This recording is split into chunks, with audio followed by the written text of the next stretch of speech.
1 minute.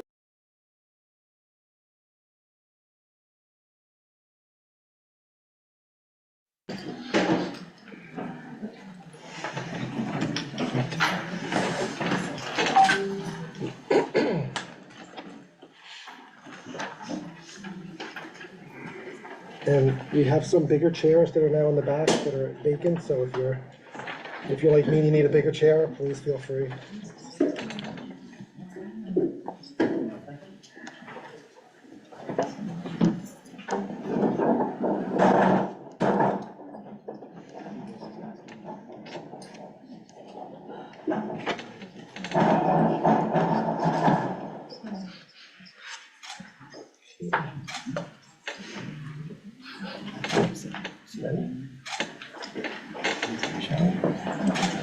So good evening. My name is Leonard Silverman. I'm the president of the District 2 Community Education Council.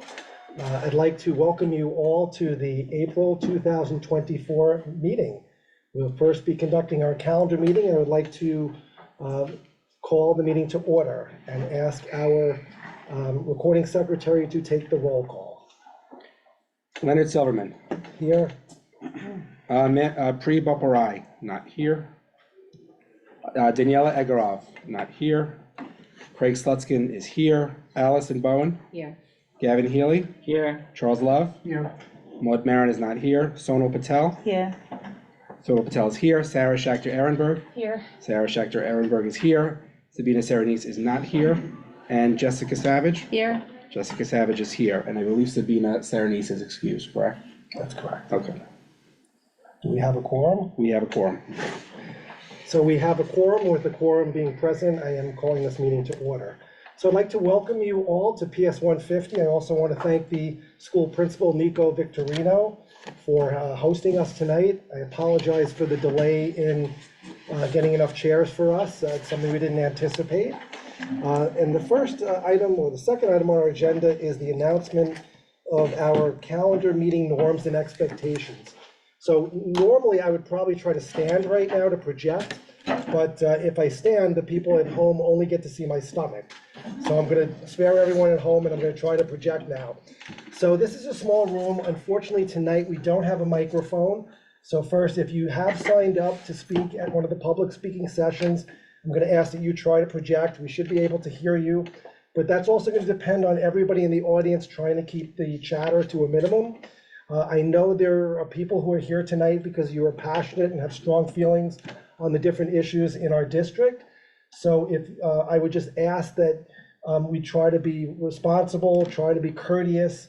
We did have a little bit of a disruption in our last meeting. Right now, based on, we're going to look to see the number of people that have signed up. Everyone will get allocated at least 1 minute and 30 seconds to speak.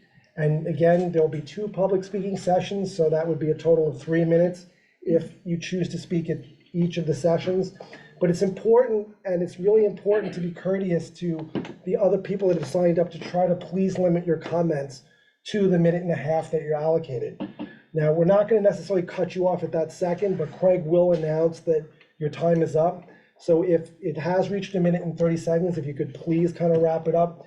We do try to be respectful, and if you go over that period of time, it's really not gonna, it's not a good look, and it's really not a nice thing to do, especially when all these people are here and so many people have signed up. So we do expect that people will use, will be respectful. Don't call people names.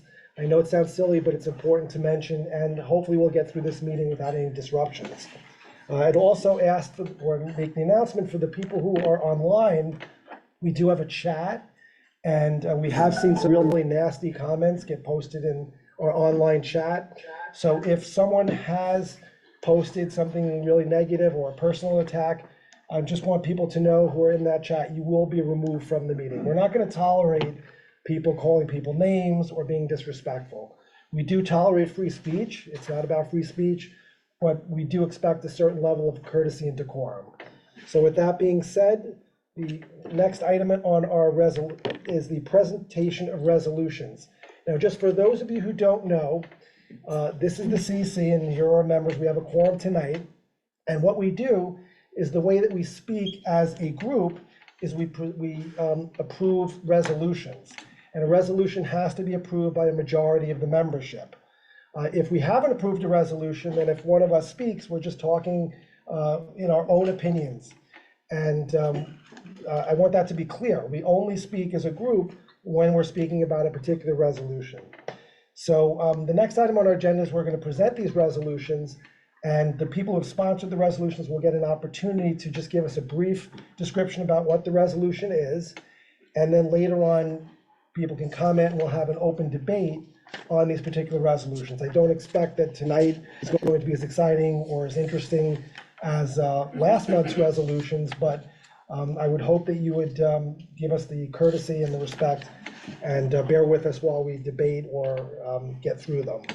So is there anyone who would like to present resolution number 249, entitled Resolution in Support of Sustaining Key Education Programs Funded with Expiring Federal COVID-19 Relief? Yes, I will.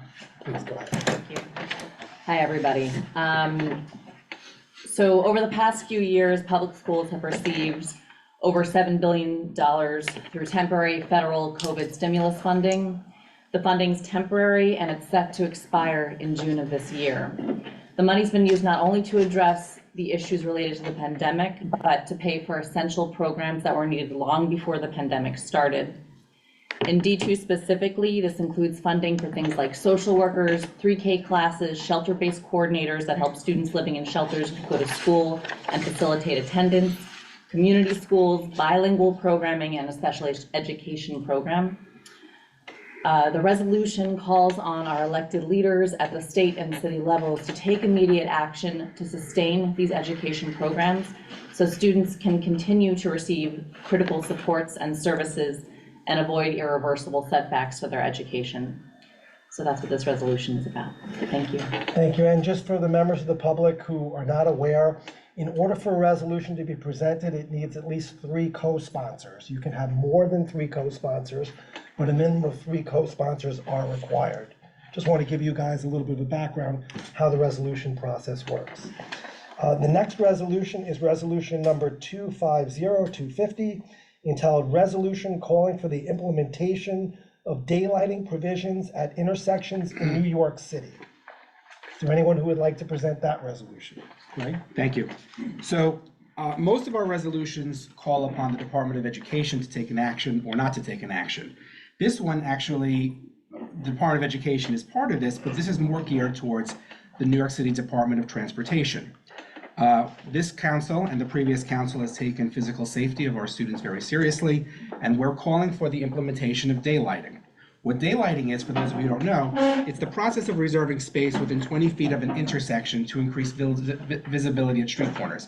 So essentially, you're eliminating a parking spot at each corner of the intersection.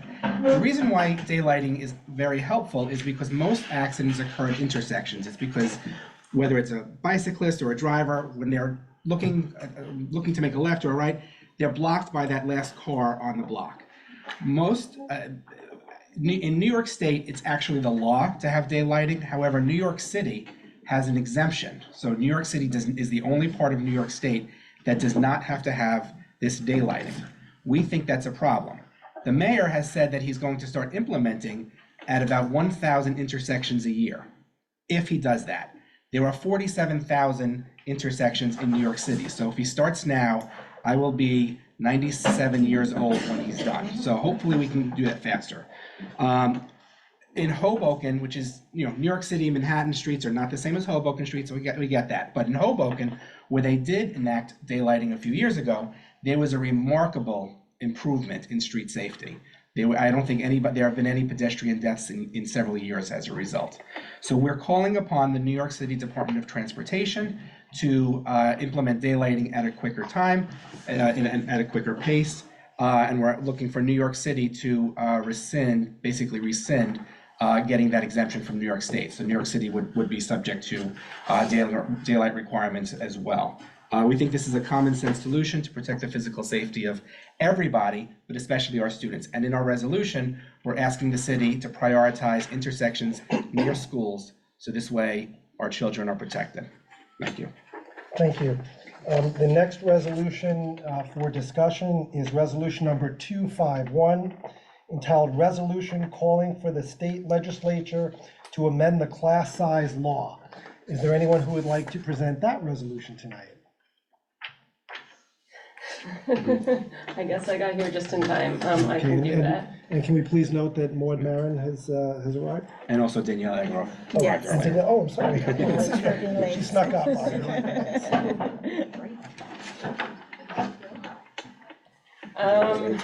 The class size law, which is being hotly debated in Albany right now, has a very appealing premise, I think, for most people, which is smaller class sizes. Plenty of parents want it, plenty of students want it. So at first glance, sometimes people don't understand the objection to it. The objection is really,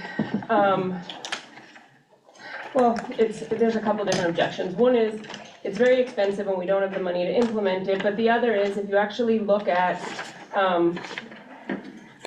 what this law accomplishes, it is not terrifically equitable, and it is not designed to help the students who need the most help academically. Right now, many of our schools are already meeting the class size cap, meaning that they have up to the cap or fewer students in them. Those schools tend to be schools that are struggling academically, where children are not reading on grade level and where they're not advancing on grade level to the next grade.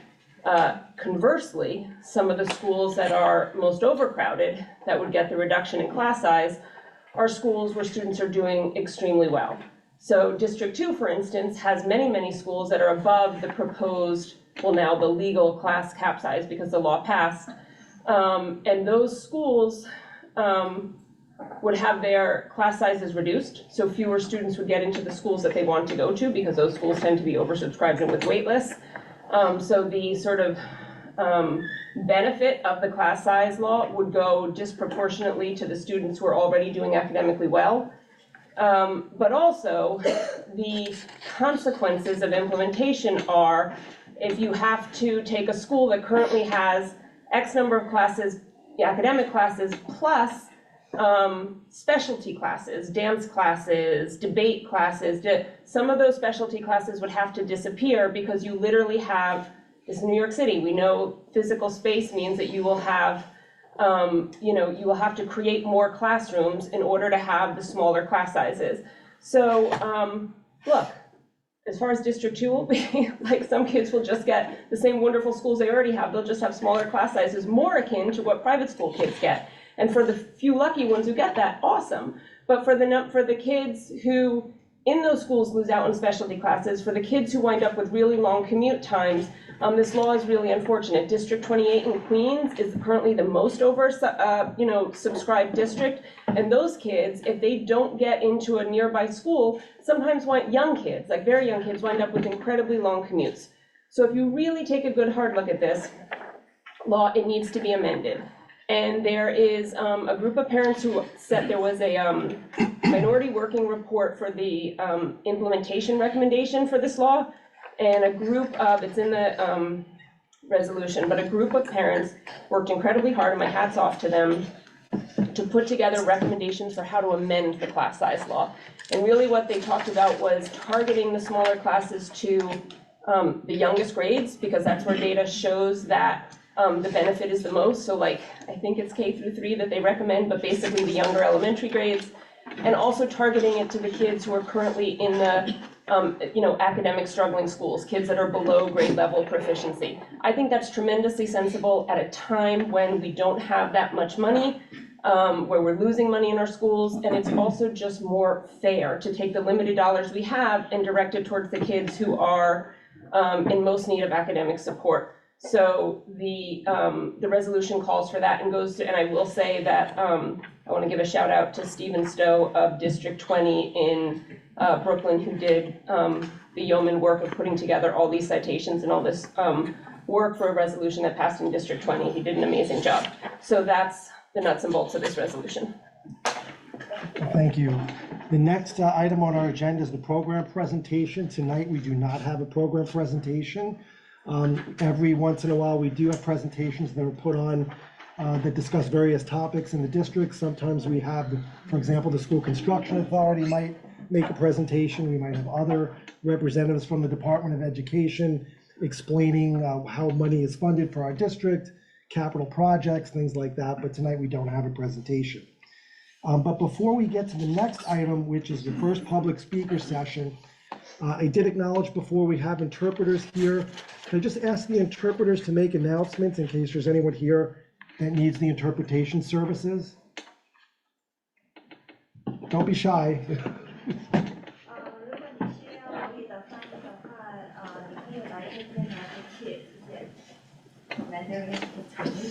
And if you could also just identify what language you're speaking. I mean, I have no clue. Next. Spanish. Oh, thank you. Si hay alguien que necesite una interpretación en español, por favor déjenoslo saber en la parte de atrás se encuentra la señorita con los aparatos. Gracias, buenas noches. Thank you. Do we have any other interpreters here tonight? Just two, Mandarin and Spanish. Okay, thank you very much. Thank you. So, as said, the next item on our agenda is the first public speaking session. Again, we're going to limit the comments right now due to the number of people that we have signed up to 1.5 minutes. Please try to be respectful. Craig is going to mention the names of the people who might go a couple names in advance so that you'll have a little heads up or warning. Please try to be respectful of the time limit. Again, we're not going to cut you off at exactly 1.5 minutes, but Craig will tell you that your time is up. If you go over that, it's really kind of rude and disrespectful to the people that are behind you and everyone else that's here.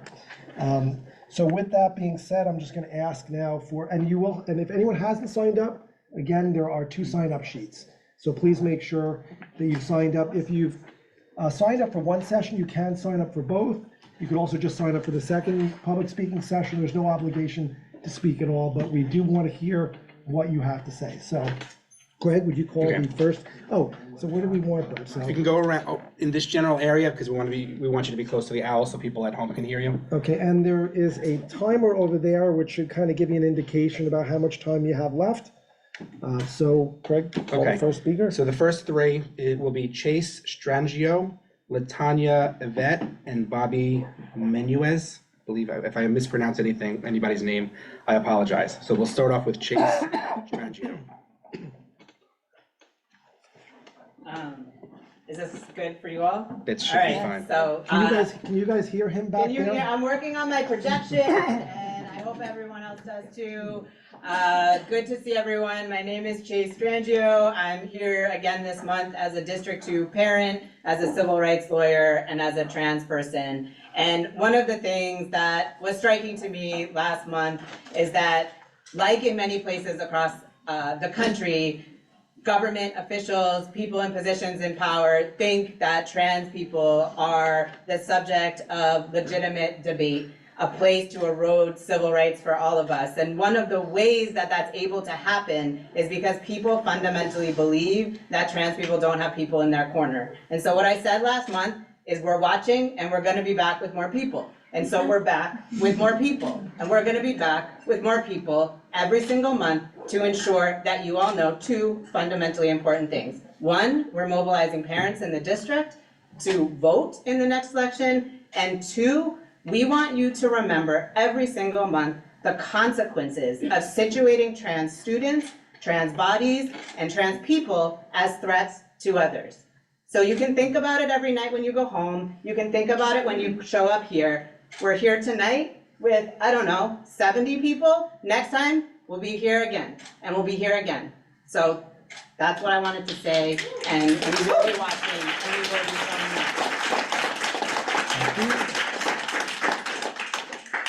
Okay, the next person is Latanya Yvette. Hi, thank you. I'm a writer, so I think I got the projection thing down. I'm gonna read though. Hello, my name is Latanya Yvette. I'm a Brooklynite, I'm a writer, I'm an author, I'm a community builder, but most importantly, I'm a mother of a 7th grade student in District 2. When my kid was in 5th grade, she joined her public school first safe space in Brooklyn, which they call the Free Space, as the secretary and as an ally.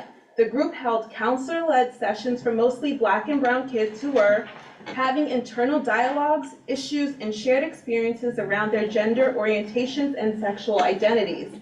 In response, I joined our new Wellness Council as the vice president and helped launch a series of meetings for parents of students that created a safe and free space of our very own as parents.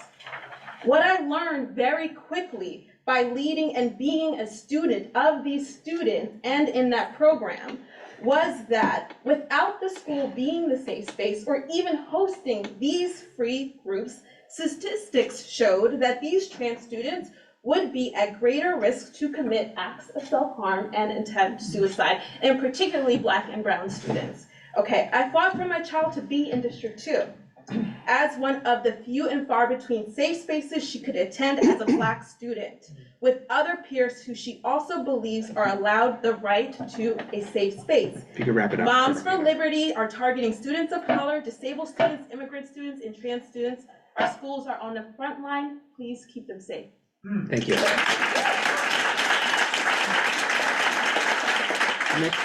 Thank you. The next speaker is Bobby Menuez. Thank you. Hi. Apologize if I mispronounced that. No worries, everyone does. Hi, my name is Bobby Salvor Menuez. I use they, them pronouns. I am a trans alumni of District 2 and former elementary school educator here in New York. My father is here with me today.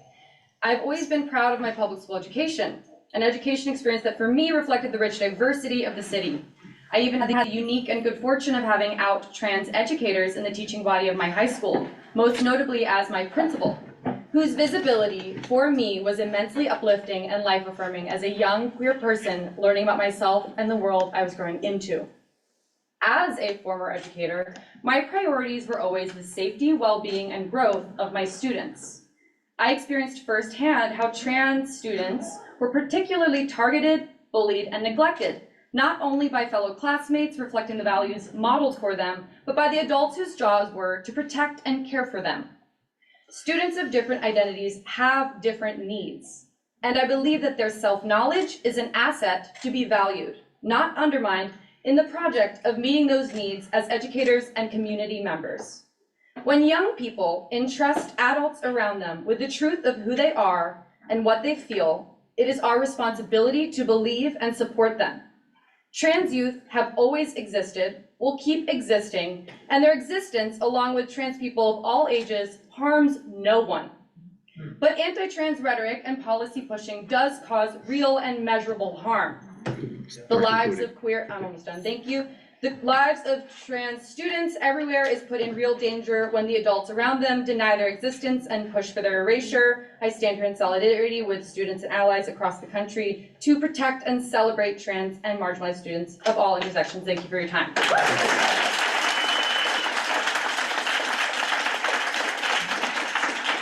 The next three speakers will be Rebecca Garte, Kyle Ranson-Walsh, and Stephanie Maslow-Black. Is Miss Rebecca Garte? Oh, sorry. Sorry. So I'll just repeat the three. Just take your time. Rebecca Garte, Kyle Ranson-Walsh, and Stephanie Maslow-Black. Oh, okay. Yeah, so I have spoken before on this issue, but not to such a large crowd. I would like to go into a imaginative exercise with the members of this council who voted for the resolution to question public school students who want to be athletes who are trans within the public school system. And the reason I want to go into an imaginative exercise is because I myself am a straight cis person, as is the rest of my family, and yet I feel compelled to say something because of my empathy for marginalized student populations. And so I feel like whenever people decide to gain some type of political power on the backs of a marginalized population of students, it's usually because they're lacking in imagination and perhaps empathy as a result of that. So I'd like you to imagine being a student who may have found over the course of their young life that their experience with gender or other forms of identity do not necessarily match what is the majority experience. And that student may have felt confused and uncomfortable at times, possibly had some negative feelings, but they were lucky to be in New York City where they had a safe space in their schools and with their families.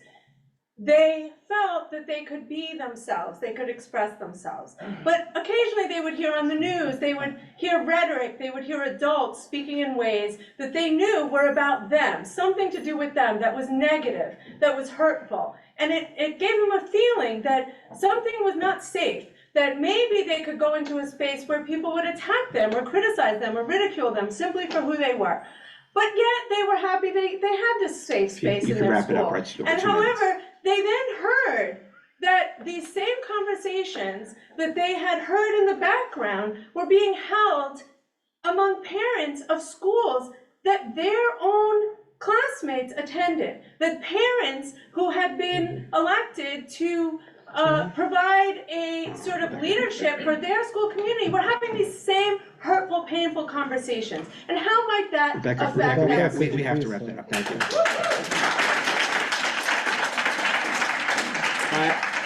Kyle Ranton Walsh? That's me. Do you want me to stand over there? Yeah, if you can. Okay, sure. Craig, there are people asking to be let in on the, Nobody's there. oh, okay, No. okay, maybe it was old. There was somebody there just now, but that's just. They hit my mark. Yeah, go ahead. Hi, my name's Kyle Ranson Walsh. I'm here as a parent of a District 15 third grader, as a former student athlete, and a transgender man. Sports were the bedrock of my childhood. I spent every fall and spring on soccer fields. I stayed warm in the winter on the basketball courts. You might not believe it from my short stature, but I was captain of the freshman basketball team and starting varsity goalkeeper. Playing sports taught me discipline, it's taught me teamwork, resilience. It's everything that I want my kids to learn and everything that I hope our schools are promoting. Participating in sports helped shape me into the leader that I am today. It's why I stand here. So according to the President's Council on Sports, Fitness, and Nutrition, participating in sports is great for your mental health. It's great for lowering anxiety, and raises self-esteem and your confidence. I believe everyone here believes that sports is great for kids, but it seems to be a question as who's going to control who gets to participate, who gets to benefit. My sports career ended early and painfully. I just stopped playing. It was my whole life, and I couldn't play anymore because I was what you might have called a tomboy back then, and the team didn't want me there, and the coaches didn't support me being there. So I quit. So instead of spending my time mentoring new players my senior year, I spent it on the sidelines. Back in 2019, I think our Department of Education made the right call and made sports inclusive for everyone. This change was particularly critical for the LGBTQ plus students who are at higher risk of mental health issues. They're exactly the kids that need to be on the field. Wrapping it up. Sure thing. I really, really, really urge you guys to reconsider what you're doing and the message that you're sending to our city.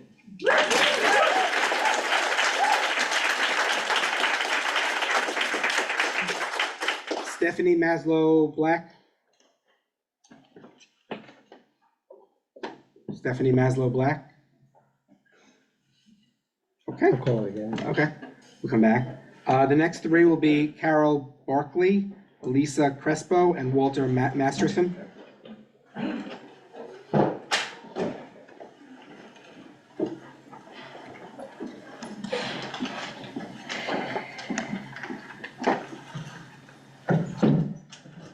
So Stephanie?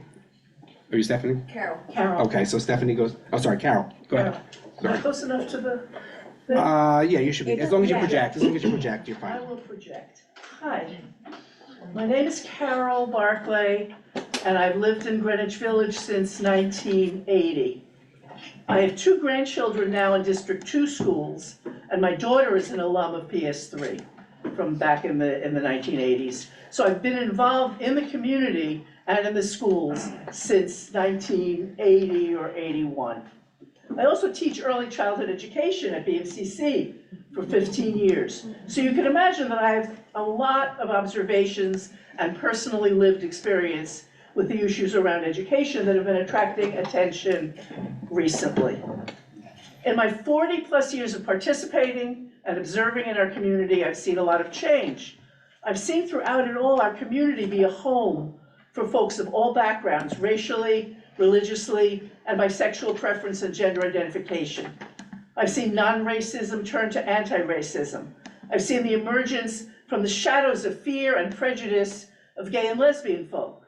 Then in successive waves of people who identify themselves as trans, non-binary, and queer. And I've seen the concept of mere tolerance turning into welcoming and inclusion. Then, recently, I've seen fear of these rapid changes in some parts of the community, and I've observed a backlash and a pendulum swing, as we see so intensely in other parts of our country. Then, shockingly to me, I have recently seen these forces right here in our community, trying to erase some of the gains we have made in the forward march towards equality for all. I have found this trend to be shocking, disheartening, and depressing.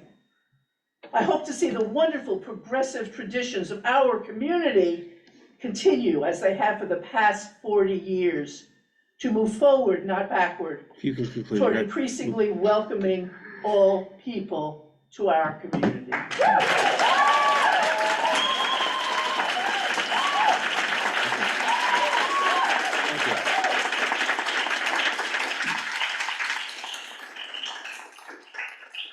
Elisa Crespo? Thank you. Good evening, my name is Elisa Crespo. I'm a proud product of the New York City public school system. I happened to graduate from Public School 3 in Greenwich Village, and I was once a trans youth. I'm here today to express my grave concern about the recent resolution that was passed by this council, Resolution 248, which I believe is extremely harmful to trans youth. At a time when young trans people are being forced to navigate an entire political apparatus that has placed a target on their backs, the last thing that they need is to feel unsafe or unwelcome in their schools or from participating in sports. Trans youth simply want to get an education and participate in extracurricular activities just like their peers, and they deserve that. Resolution 248, while simply a resolution, sends the wrong message and has a ripple effect that trickles down to the student body and their families. Schools should build resources to be a haven for trans youth, not become another site of adult-led or accepted bullying. The policies around sports and gender identity are clear in the New York City public school system, they are clear in the city of New York, and they are clear on the state level. This council should continue to concern itself with more important issues, such as ensuring that we are providing our young people with a quality education and the resources that they need to thrive, not engage in the anti-trans manufactured political hysteria that is rooted in fear, not fact. We hope that you're listening to our testimony today. Start wrapping it up, please. And please know that we will continue to show up for our young people.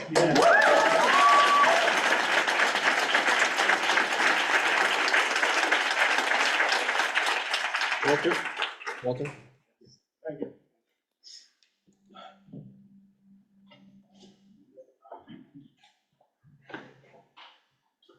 The other day, my son was harassed by a group of kids. They held him down, they made him apologize for being straight, they made him apologize for being white, they made him apologize for slavery. Now, I don't have a son. That incident actually never happened, but as a conservative, I lay awake at night wondering, what if it did happen, right? We're here to talk about protecting women's sports. Do I care about protecting women's sports? Do I care about protecting women? Do I care about women? Okay. Right. Do I care about trans women playing sports? Oh, yes. I mean, nothing makes my blood boil more than just thinking about my daughter sharing 5th place with a trans woman in an intramural swim meet. Now again, I don't have a daughter, okay?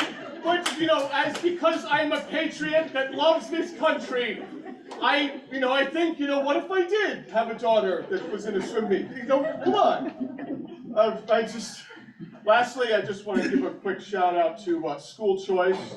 You know, a lot of conservatives are talking about that. Just, if you haven't heard about it, it is a fantastic way for parents that are paying $50,000 a year for their child's private school education to get it paid through money that would go here, right?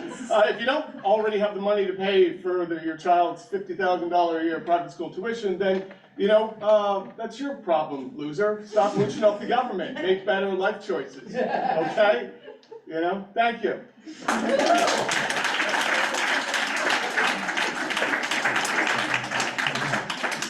The next three are Mo, M-O-L, and Z-R, I think this is, I can't read it. Grace McKenzie and Thomas Duane. Is Mo here? I'm Mo. Oh, hi. Hi, my name is Mo and my pronouns are they, he. I stand before you all as a person who is openly queer and identifies as trans mask. I'm a New York City licensed psychotherapist serving genderqueer and trans adults between the ages of 20 and 60 years old. Most who have been students are teachers and parents of this district. I tell my clients and consults before we start that we're not here to treat their gender, queer, or trans identities or expressions or any other identifiers, but how society, institutions such as schools have impacted and harmed their mental health through othering, silence, invisibility, and isolation. I've had the honor to work alongside a specific client who now in their early 50s and is a teacher has changed their name, pronouns, and is undergoing medical transitioning. This comes after decades of anxiety, depression, OCD, and what can only be seen as PTSD from having to hide from who they are. I've also had the great honor to hear how they recently went back to the town where there is now a queer center for youth. Them and their younger self got to see a library full of books that represent them, an art room to process, peer support groups, gender, queer, and trans adult staff who are living. You can imagine this had come with both great relief and enormous grief for what they did not receive as a child and what children can now. Education is a time for all forms of self-exploration, including queerness and gender. It is a time to share age-appropriate information and visibility, undo aloneness, and bring togetherness. If you knew that keeping children and students from such, or befriending, others who do, would cause decades of suffering, wouldn't you do anything to help them? We owe it to each other, to these children, students, to show them that they belong in sports, in bathrooms, in libraries, in classrooms, in this world, to become the adults they're gonna always come to become. Thank you.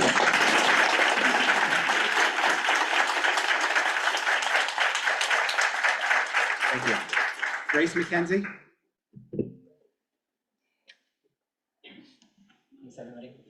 My name is Grace McKenzie. My pronouns are she, her, and I'm a trans woman playing women's rugby with the New York Rugby Club. When I was growing up as a boy, my father lived vicariously through me as a star athlete. My main sports were soccer and basketball, but over the years, I played almost every team sport in North America, from hockey to football. Sports taught me leadership, teamwork, and the value of perseverance. It gave me an outlet to process the gender dysphoria I was battling but did not understand, rather than drinking, doing drugs, or self-harm. The same father that lived vicariously through me for so long abandoned me when I transitioned, and I haven't heard from him in 3 years. I thought I would never play sports again after I came out, due mainly to the hateful rhetoric you are all being fed right now. Luckily, I found the welcoming community of women's rugby who gave me that same outlet I needed as a child, gave me a family that accepted me, and saved my life on multiple occasions. I had been on hormones for 5 years, and I am by no means the strongest nor the fastest on my team. I play at the D2 level, which should not matter, but makes the fact you are trying to ban school children from sports utterly outrageous. Kids just want to play with their friends, and especially for trans kids, find a group of people who accept them. You never know what a kid is suffering through alone, and whether their team may be saving their life too. I urge you to reconsider your position on this issue and to think of the harm that you may be inflicting on some of the most vulnerable children in this district. Thank you very much.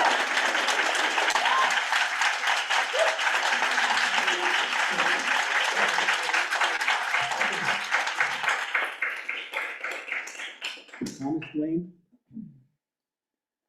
Thomas Duane? The next three will be Danielle Bullock, Alana Daniels, and Megan Madison. So we'll start off with Danielle. You don't need to be instructing anybody, any of the council members. Either have a seat, or if you can't not instruct people on the council, you can have a seat there. Okay, great, I won't instruct. Go ahead, thank you, welcome. Hi, my name is Danielle Bullock, and I'm a parent. I'm also a New York City public school teacher. In addition to teaching art, I also serve as the gender and sexuality advisor to my LGBTQ students. As the parent of a trans child who has attended a school in District 2, I'm appalled by the callousness of this resolution. As a teacher in a New York City school, I am shocked by the audacity of the members of this council who, as people who serve a diverse population of students and their families in a system that strives for cultural responsiveness and equity, voted to pass this resolution.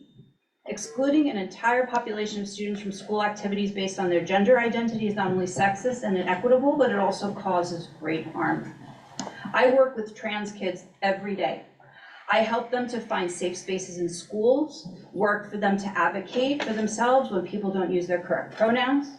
I talk with them one-on-one to bear witness to their struggles, their joys, their fears.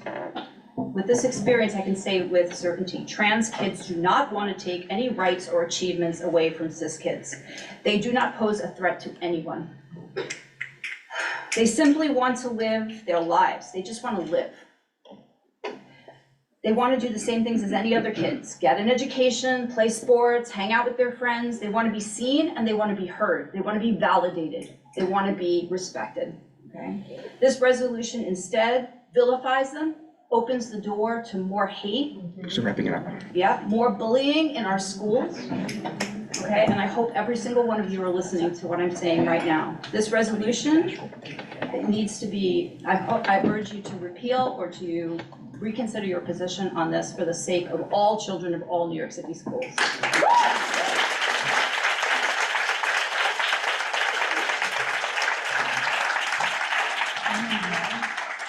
Hi again, everybody. I was the person last month, and actually, let's start with this. I'm Elena Daniels. I'm the co-founder and executive director of Transformative Schools. Woo! Thank you. Last month, I spent a solid chunk of my time explaining why I was an expert, and then when I got up and gave expert testimony, a senior member of this board chose to call me names, shut off the microphone, stand up, and walk out of the room. And so this time, I'm going to start by skipping my why I'm an expert and asking y'all, Allison, I have a question for you. Last month, you called for experts, and so I'm curious if you could define what is an expert in this situation. Can I just say, the public speaking session is not designed or a process whereby council members directly answer questions. But it can be. Last month, you directly answered my question. You did, I Len. was trying to move things along. Last month, you directly answered my question, so I'm asking Allison a question. There's no obligation for Allison to answer that question. Then I'm happy to stand here until she does. Well, you can stand there until your time is up, if that's what you You can want. also let Allison speak for herself. I'm deferring to the president in terms of Robert's Rules of Procedure. Elena, continue, please. Okay, then I changed my question. Leonard, are you aware that New York human rights law bans discrimination based upon gender identity? And that the New York City Office of Human Rights has also released an enforcement guidance that explicitly states refusing to allow people to utilize single gender facilities and programs aligned with their gender is a violation of the law. I'm not in a position to answer questions right now. I appreciate that you asked that question, and if that's how you want to use the balance of your time, that's understood. Then my follow-up question is, do you think it's not a good look or a nice thing to do to break the law? Again, same answer. Do you think it's kind of rude and disrespectful to, when you're the person with the power, to not answer questions for the rest of us in the room? I'm merely following procedure, and that's it. Again, so last month, why did we choose not to? We're at 148. Your time's up, I'm sorry. I will stand here and keep waiting for a question, for an answer. I'm a middle school teacher. I can wait all day long.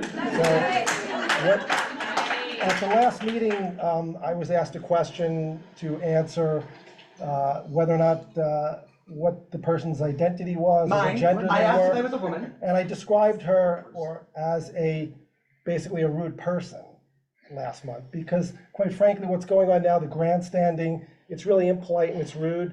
I would like you to respect the process. We hear you. We acknowledge your statement and your sentiments, and I acknowledge that.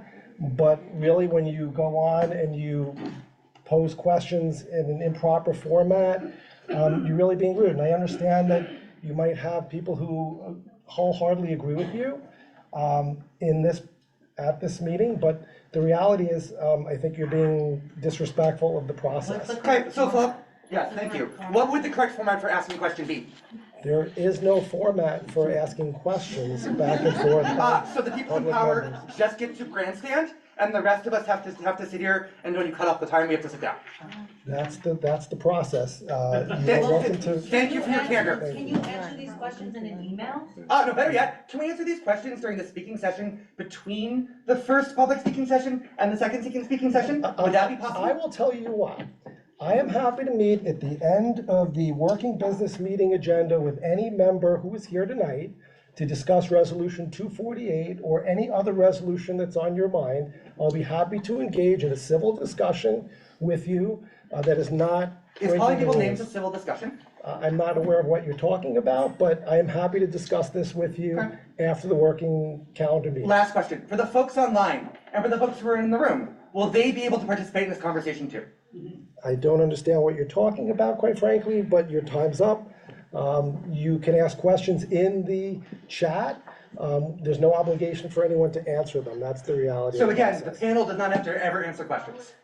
It is only up to, if a council member wishes to answer your question, they have that prerogative to do so. However, as I said, I am happy to meet, I will meet with you or any other member who wishes to stay till the end of our meeting or after our meeting, and I'm happy to, I'll get to you later. As I told later. Todd last month, I don't have meetings one-on-one with folks who vote that we don't have rights. Okay. Well, if anyone else wants to avail themselves of that opportunity, I will make myself available.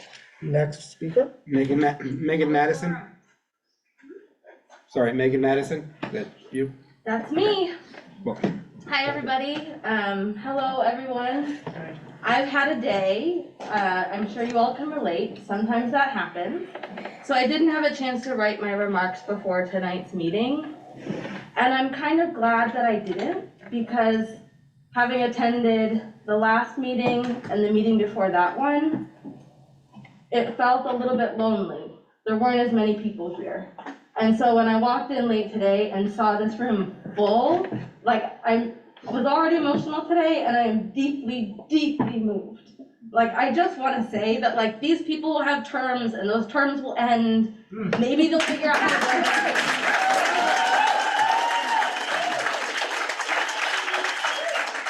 But what I need, and I believe what the children in our community need, is this.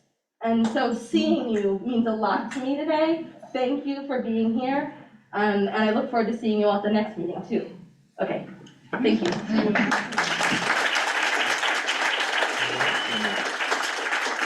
Paul, RAUSCHENBCUSCH.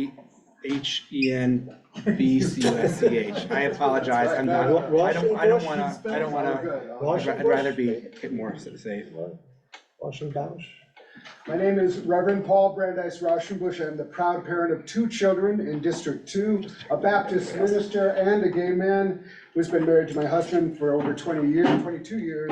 We are grateful for the wonderful education that the public schools of New York City is giving our boys. They have learned so much from their teachers and principal, but just as much and more from the diversity of their classmates who come from every religious tradition, race, class, immigration status, and gender. In our school, we learn about what it means to be respectful of others and to treat others as they would like to be treated. I'm here today because I fear that the Council of District 2 is actually undermining my children's education by sowing divisions aimed at trans students as well as others. As the president of a national interfaith organization, I travel across the country regularly and have seen this playbook of division in school boards play across the country, too often using faith as a pretext to target ideas, people for books and people for exclusion and degradation. I am stunned to see it spreading in NYC, a city that is so rooted in diversity and respect for all kinds of people. New York City should be setting a national example, not giving in to the same forms of hate and discrimination that have been on the rise in so many other communities across the country. In my faith as a Baptist minister and a follower of Jesus, we teach the mandate of love. And it is from that place that I stand in solidarity with trans students, trans parents, and the trans community, and urge this council to stop rhetoric and actions that will harm some of the most vulnerable in our society. Let's practice what we teach, that hate and exclusion has no place in our schools.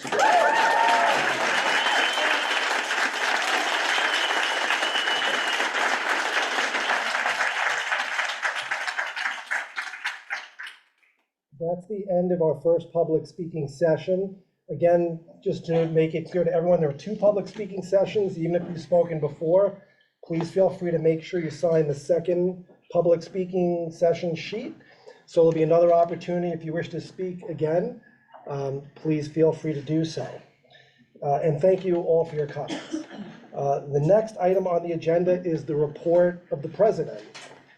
So I'm going to give you my report. So first, as a matter of housekeeping, I just want to say on May 2nd, we're going to have the Chancellor's Town Hall. So the way that meeting works, and we don't take questions from the audience, please hang on. So the way that works is at our next monthly meeting, which is going to be on May 2nd, we're going to have the Chancellor is going to be present to answer questions presented by the council and possibly members of the community. It's usually one of our largest meetings of the year. We do expect a fairly large turnout. Please look at our website at the District 2 CEC, and you'll find information about that. What's the school? It's 130? MS 131. MS 131. MS 131, and it's in Chinatown. So I hope that you all, if you're interested in issues that are going on in the district, will show up at that meeting as well. So I want to just try to talk personally about what I was thinking about when I came here tonight. About 11 or 12 years ago, I was first asked to get involved at my school, at my child's PTA. And they asked me, Len, would you be interested in serving as a PTA member? Would you be interested in really trying to make a difference in terms of the school and really parent involvement? And I thought about it, and they said it was a big time commitment. And I found out pretty quickly that it was really something that I enjoyed. And I tried to follow a couple of basic principles in serving. One of the principles was I always felt that what we do, or what I do as a parent leader, is to try to represent the interests of the students and the interests of the parents in our district. The other aspect of that is I always thought it was important that in whatever I did, because I learned very quickly as part of this process, especially when I got from the local level to a greater responsibility on the district-wide level and the citywide level as a parent representative, I learned that the Department of Education liked to make decisions without informing parents about how those decisions were made or what was going on. And so in the majority of the times that I've spoken as a parent representative, one of my guiding principles and one of the principles I've tried to follow is really trying to make sure that parents are involved in the decisions that are being made that affect our children. And it's not always apparent how those decisions are made. And a lot of times those decisions on whatever topic, whether it's gender, whether it's policies about admissions, whether it's policies about school safety, are made outside of whatever feedback you would expect from parents. They're not made with parent input, and they're really made behind the scenes. And overall, if I had to describe that process, I would say it had a lack of transparency. So that has been a guiding principle, that the things that I've tried to do and the things that have guided me in terms of the resolutions that I have voted for or sponsored have generally tried to focus on either bringing more accountability to the Department of Education, more transparency to the Department of Education, more openness in terms of how those decisions were made. And the other principle which I have followed, which I think is really important to discuss here because of what happened last month, is I never have taken any of the things that I have done personally. And I know that may be hard for people to understand, but I respect people that disagree with my positions on views. I understand, acknowledge that people can be passionate. You can feel so wrapped up in an issue that maybe you don't want to listen, or maybe you just can't understand how myself or another person could come to that conclusion on a particular issue. And I get it. And I absolutely get it, but I have never, ever taken it personally. No matter what criticism has been directed at me, no matter whether I disagree with my fellow council members, and believe me, we don't agree on a lot of the issues in this district. And whether I agree with people or disagree with people, I have never, ever taken it personally. That's an understatement, I heard them say that. I have never taken it personally, and I respect the people. I respect the people that have different opinions, and I've always respected them. So it was very disheartening, and there was one comment that was thrown out of, there was one comment that was made in the chat last month when we had this debate, and it described me as being naive. And I guess to a large extent, I was naive. Because with regard to Resolution 248, which certainly has brought the majority of the members out here tonight, I thought that we could pretty much have a discussion about what the issue is, and that this particular resolution, number 248, to those people that actually read it, really was seeking an understanding about how the initial decisions were made with regard to gender and sports. And I know people can sneer and people can be upset, and I get it. And I understand and I empathize, I really do, because I spoke, at the last meeting I spoke, and I mentioned, I get it how people can be suspicious and concerned when there's a questioning of how decisions are made, particularly with regard to that. And I understand that, and I acknowledge that people might feel that way. But I was very, there's no questions, again, people are being rude. I was in the room when it was helped decided, and I tried to answer your question for it. Again, I would appreciate if you could please just respect the process. I don't want to engage anybody in a particular debate. We gave the floor to people, you had certain amounts of time, just respect that. So it was very disheartening to me last month. Why do you keep talking?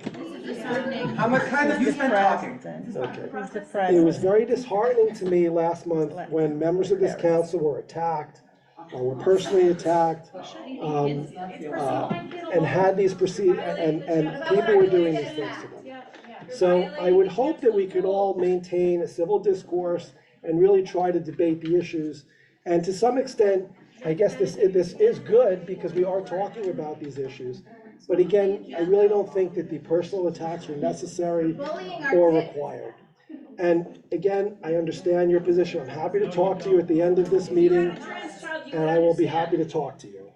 And if you're not willing to listen or engage in a civil discussion, there's nothing I can do about it, other than make myself available to talk to you and listen to what you're saying. How is this a discussion if you don't answer questions? So, with that being said, the next item on our agenda is the report of the District 2 Superintendent, Kelly McGuire. Is Superintendent McGuire here? Okay. Telling kids to fear trans kids. That's what you're telling kids. Thanks very much, everybody. My name is Kelly McGuire, and I'm the superintendent of District 2. I was a principal here in District 2 for 14 years before that. And every month I come together to provide a report to the community in regards to the work that we're doing in our schools. I wanted just to, and I'm going to ask the chair if I know how to do this. It's all right. There was a, I will play this really quickly.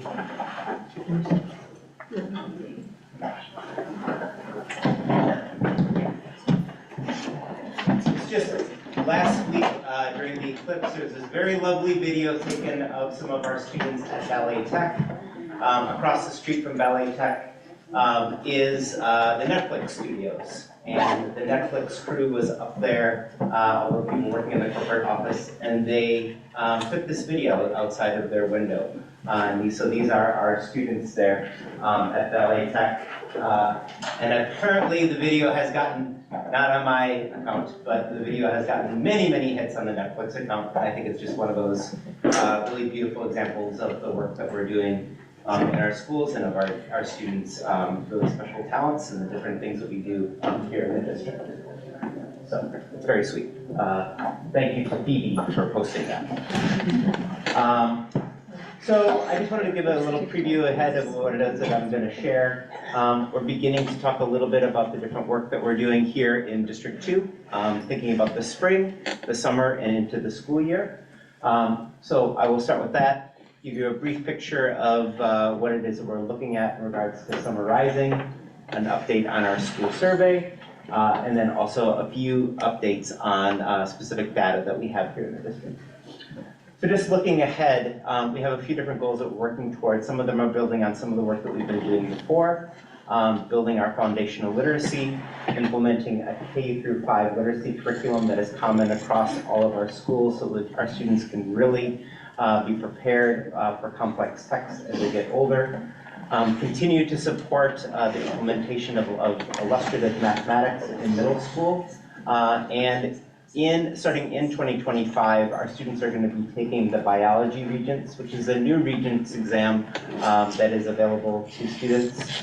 We got together with our middle school leaders, our science teachers, and we are putting all our efforts in science towards preparing students for the biology regents in 8th grade. Not a required exam, but we are working toward that outcome. That's our academic goals. We're also working on building some social emotional goals here in our district as well. We want to strengthen our classroom climate, build Tier 1 restorative practices across our schools, both in classrooms, outside of classrooms, in halls, deepen and develop our advisory programs and morning meetings, which are common in elementary schools. And we also just became a Civics for All district. There's a lot of really exciting things happening across District 2 in our schools with Civics for All. Last month, we had the opportunity to attend a soapbox event at the Tweed Courthouse where we had students from all over District 2 in the city come and provide speeches that they had written, original speeches that they had written. And so we're looking to bring this opportunity to more schools across the district.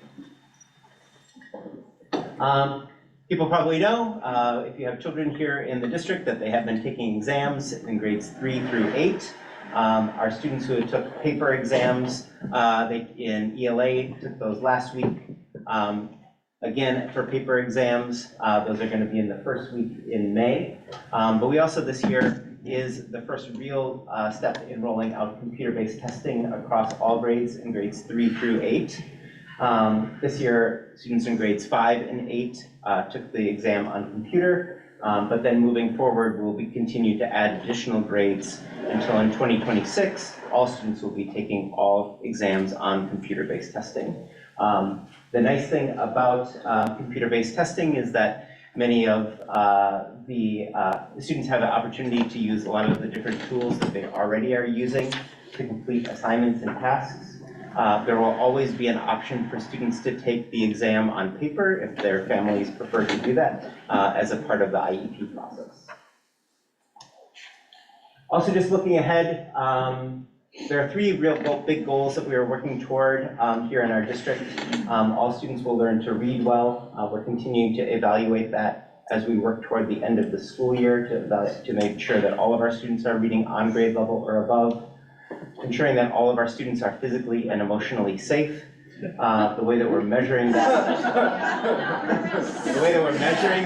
Everything you're doing is violating the chancellor's regulations, the rules of the state, and everything you've just put on that slide. Everything you're talking about, social emotional learning, inclusion, kids being allowed to live and be safe in schools. It is ridiculous because they are violating everything you just talked about. Excuse me, can we please let Superintendent finish his report? Think about what I'm saying, sir. I can happy discuss it later. We are seeking to measure some important aspects of social emotional learning that I think are really important. These are the 2 that we have been evaluating this year, reducing suspension, and then also keeping track of how we are looking at suicidal ideation.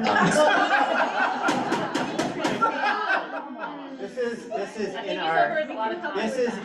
is the work that we're doing in our schools. Our teachers, our guidance counselors, our principals. Increasing suicidal ideation. We appreciate you. And then we're also, again, evaluating our math work. As some people have heard, it's very publicly known, is that rates of student attendance, both in New York City, across the state, and actually across the nation, rates of attendance have dropped. And that is the case also here in District 2, where we really had maintained an attendance rate of about 95% prior to the pandemic. Our attendance rate now is between 92 and 93%. We know that this is a priority. Kids are going to be safe and well and happy and learning and becoming better readers, writers, and mathematicians, that they need to be in school. So we'll continue to look at our student attendance and look at that as a goal for the coming year as well. A quick note on middle school enrollment. So we currently have 2,814 students who have accepted an offer to 6th grade for the coming fall. We have two primary programs. We have 19 middle school programs in our district.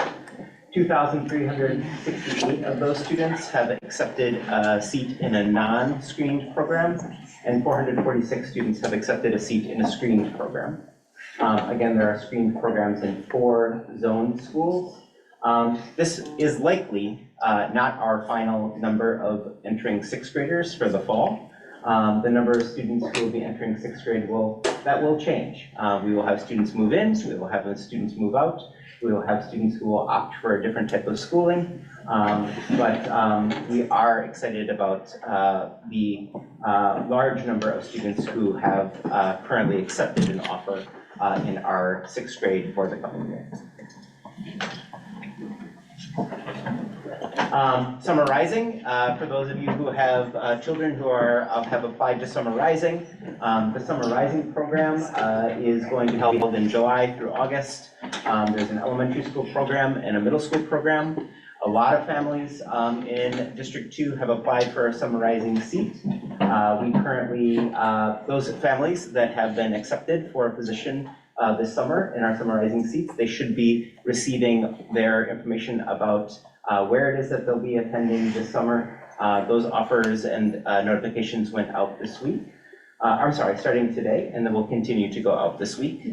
That information is available in my schools, and also schools will be doing some outreach directly to families. Just to let you know, the New York City School Survey is open until April 19th. The New York City School Survey is completed by all teachers and staff, as well as students in grades 6 through 12, and families. So if you are interested if you have not yet completed your child's school survey, you can look up New York City School Survey. If you have your child's OSIS number or ID number, that will take you right to the survey and you can complete it online. And finally, we just want to celebrate again with a little spot of joy. The Townsend Harris Strings Strings Orchestra came to several of our schools recently. It's a beautiful program, and our students had the opportunity to be exposed to a different type of music and give them a chance to see a little bit of what's available for students when they enter high school. So that the visit from the Townsend Harris String Orchestra was pretty amazing as well. And with that, I'm happy to take questions. So I'll start us off with questions for the superintendent. Superintendent McGuire, it's my understanding, and I had the privilege of actually signing off on these applications, but that 4 schools, including this one, I'd like to thank our principal here, Nico. Am I pronouncing your last name Victorino? How do you pronounce your last name? Victorino, for being invited to apply for a blue ribbon, as a blue ribbon school. Could you explain to the audience what that is? Sure. The federal government has a program called the National Blue Ribbon Council on National Blue Ribbon Schools. Schools that are eligible under several different criteria: academics, social, and emotional. There are schools that are selected to apply, and we have 4 schools in our district that are selected to apply. Later on this spring, we will find out which schools have been accepted as National Blue Ribbon schools. Across District 2, we have many schools that have received this award in the past. As several parents have spoken out tonight and talked about the excellent schools that are available here in our district. And it's a real honor. It's a real honor. So, thank you, Principal.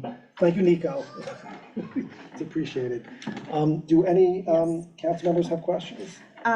Two quick questions. One is if you can again include not only the number of suspensions, but the number of incidents by level, like level 4, level 5, I believe.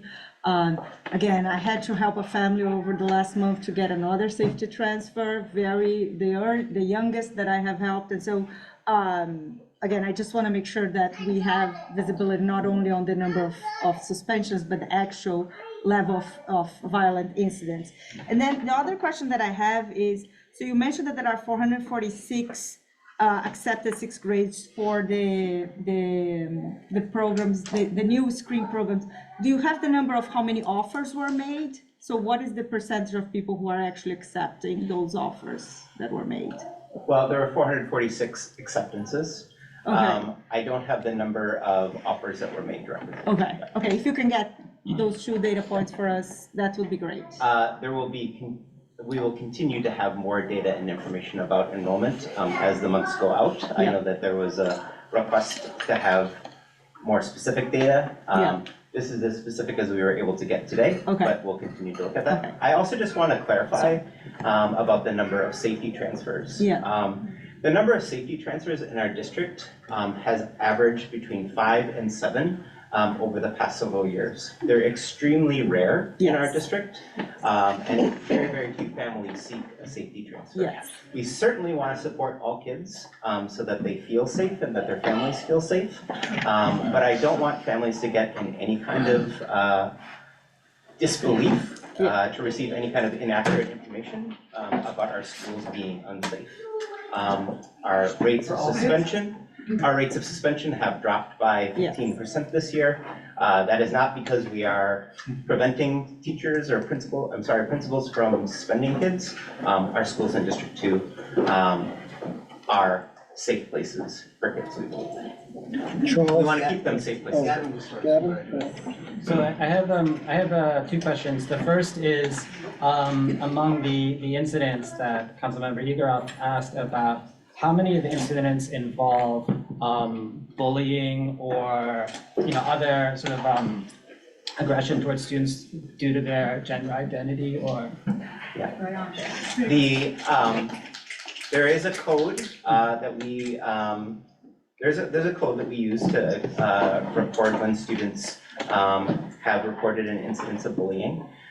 The code is not specific to students who have been bullied based on issues regarding gender identity. But we have put this request out to our team. We have to go through all of the different incidences to find out that number. But our team our culture and climate team is pursuing those data, and nobody has asked for that before, and so we are looking through that to see what we can get, and then we will be able to report back to the. What are the different categories that you'll be looking at? Well, we're looking to see like what the specific incidences are. I mean, the way that data are collected around bullying is just bullying, harassment. But we have to go into how it is that each report was written by the principal or assistant principal in each school to be able to discern whether or not it was an incidence of bullying based on unknown, bullying based on race, bullying based on gender, perceived identity. We don't know, but those are numbers that we're looking at. So, and my second question is, in the wake of the passage of Resolution 248 last month on March 20th, I know that evening, actually scheduled at the same time as our meeting, was the Panel for Educational Policy meeting, and Chancellor Banks was there, and he spoke specifically about Resolution 248, and he called it despicable. But I'm curious to know since then, because I haven't heard anything from the Chancellor or DOE Central since then. So since then, has there been any communication directly to you about how to address, how to protect trans students in our district in the aftermath of that resolution? And specifically, I'd like to know, has Chancellor David Banks communicated to you? Has First Deputy Chancellor Daniel Weisberg communicated to you about it? And has Deputy Chancellor for Family and Community Empowerment, Kenita Lloyd, communicated directly with you about it? I have been in touch and communicated with members of the senior leadership in regards to Resolution 248.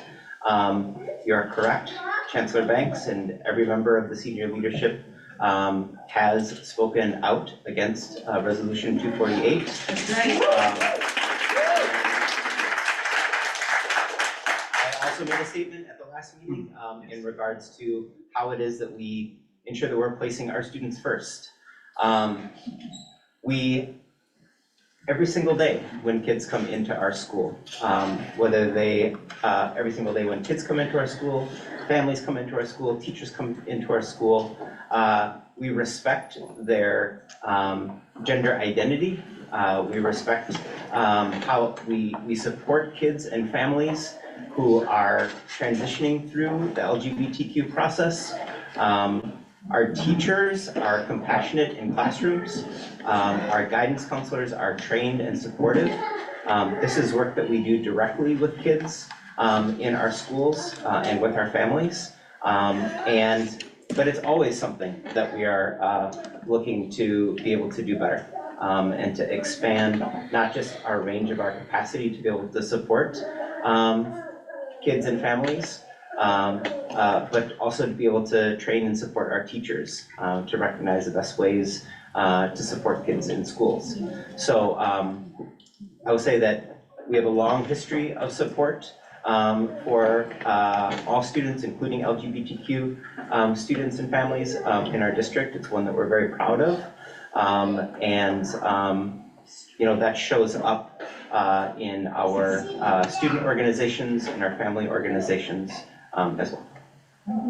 As a follow-up to Councilmember Healy's question, I just wanted to ask, when you discussed Resolution 248 with the senior DOE leadership, did you advise them in any way that you felt there was anything that was threatening or threatening to the safety of District 2 students in either the language of that resolution or anything that that resolution specifically called for? I'm not going to go into what the conversation is that I had with them, but they were very aware of this resolution, and they both reached out to me to support me, and I reached out to them as well. Councilmember Love, you had a question? You said what? No, thank you. The number 2814 you had down, I'm just wondering how that compared to previous years. Is that up or is that about stable? I don't know exactly. The numbers that we can look at that are stable, that we can look at over time, is the number of students who actually show up at the door on day one. That I certainly will be able to have as we get closer. And you don't know how close that number is to? Currently, yeah, no, not entirely sure. Go ahead. I have a question. Sure. You mentioned Civics for All. Could you talk a little bit more about how that's being rolled out and what that entails? Yeah, so in the Civics for All work, what we are doing is looking to make it as a part of either our advisory program or our social studies classes. Civics for All gives students the opportunity to investigate different projects and issues that they are interested in. One piece of Civics for All is this soapbox challenge where kids are writing speeches and reports that they are really passionate about. Another project that is a part of Civics for All is participatory budgeting. And some people maybe have heard of participatory budgeting. So one of our schools actually that's been involved with Civics for All, just as an individual school, is PS 527.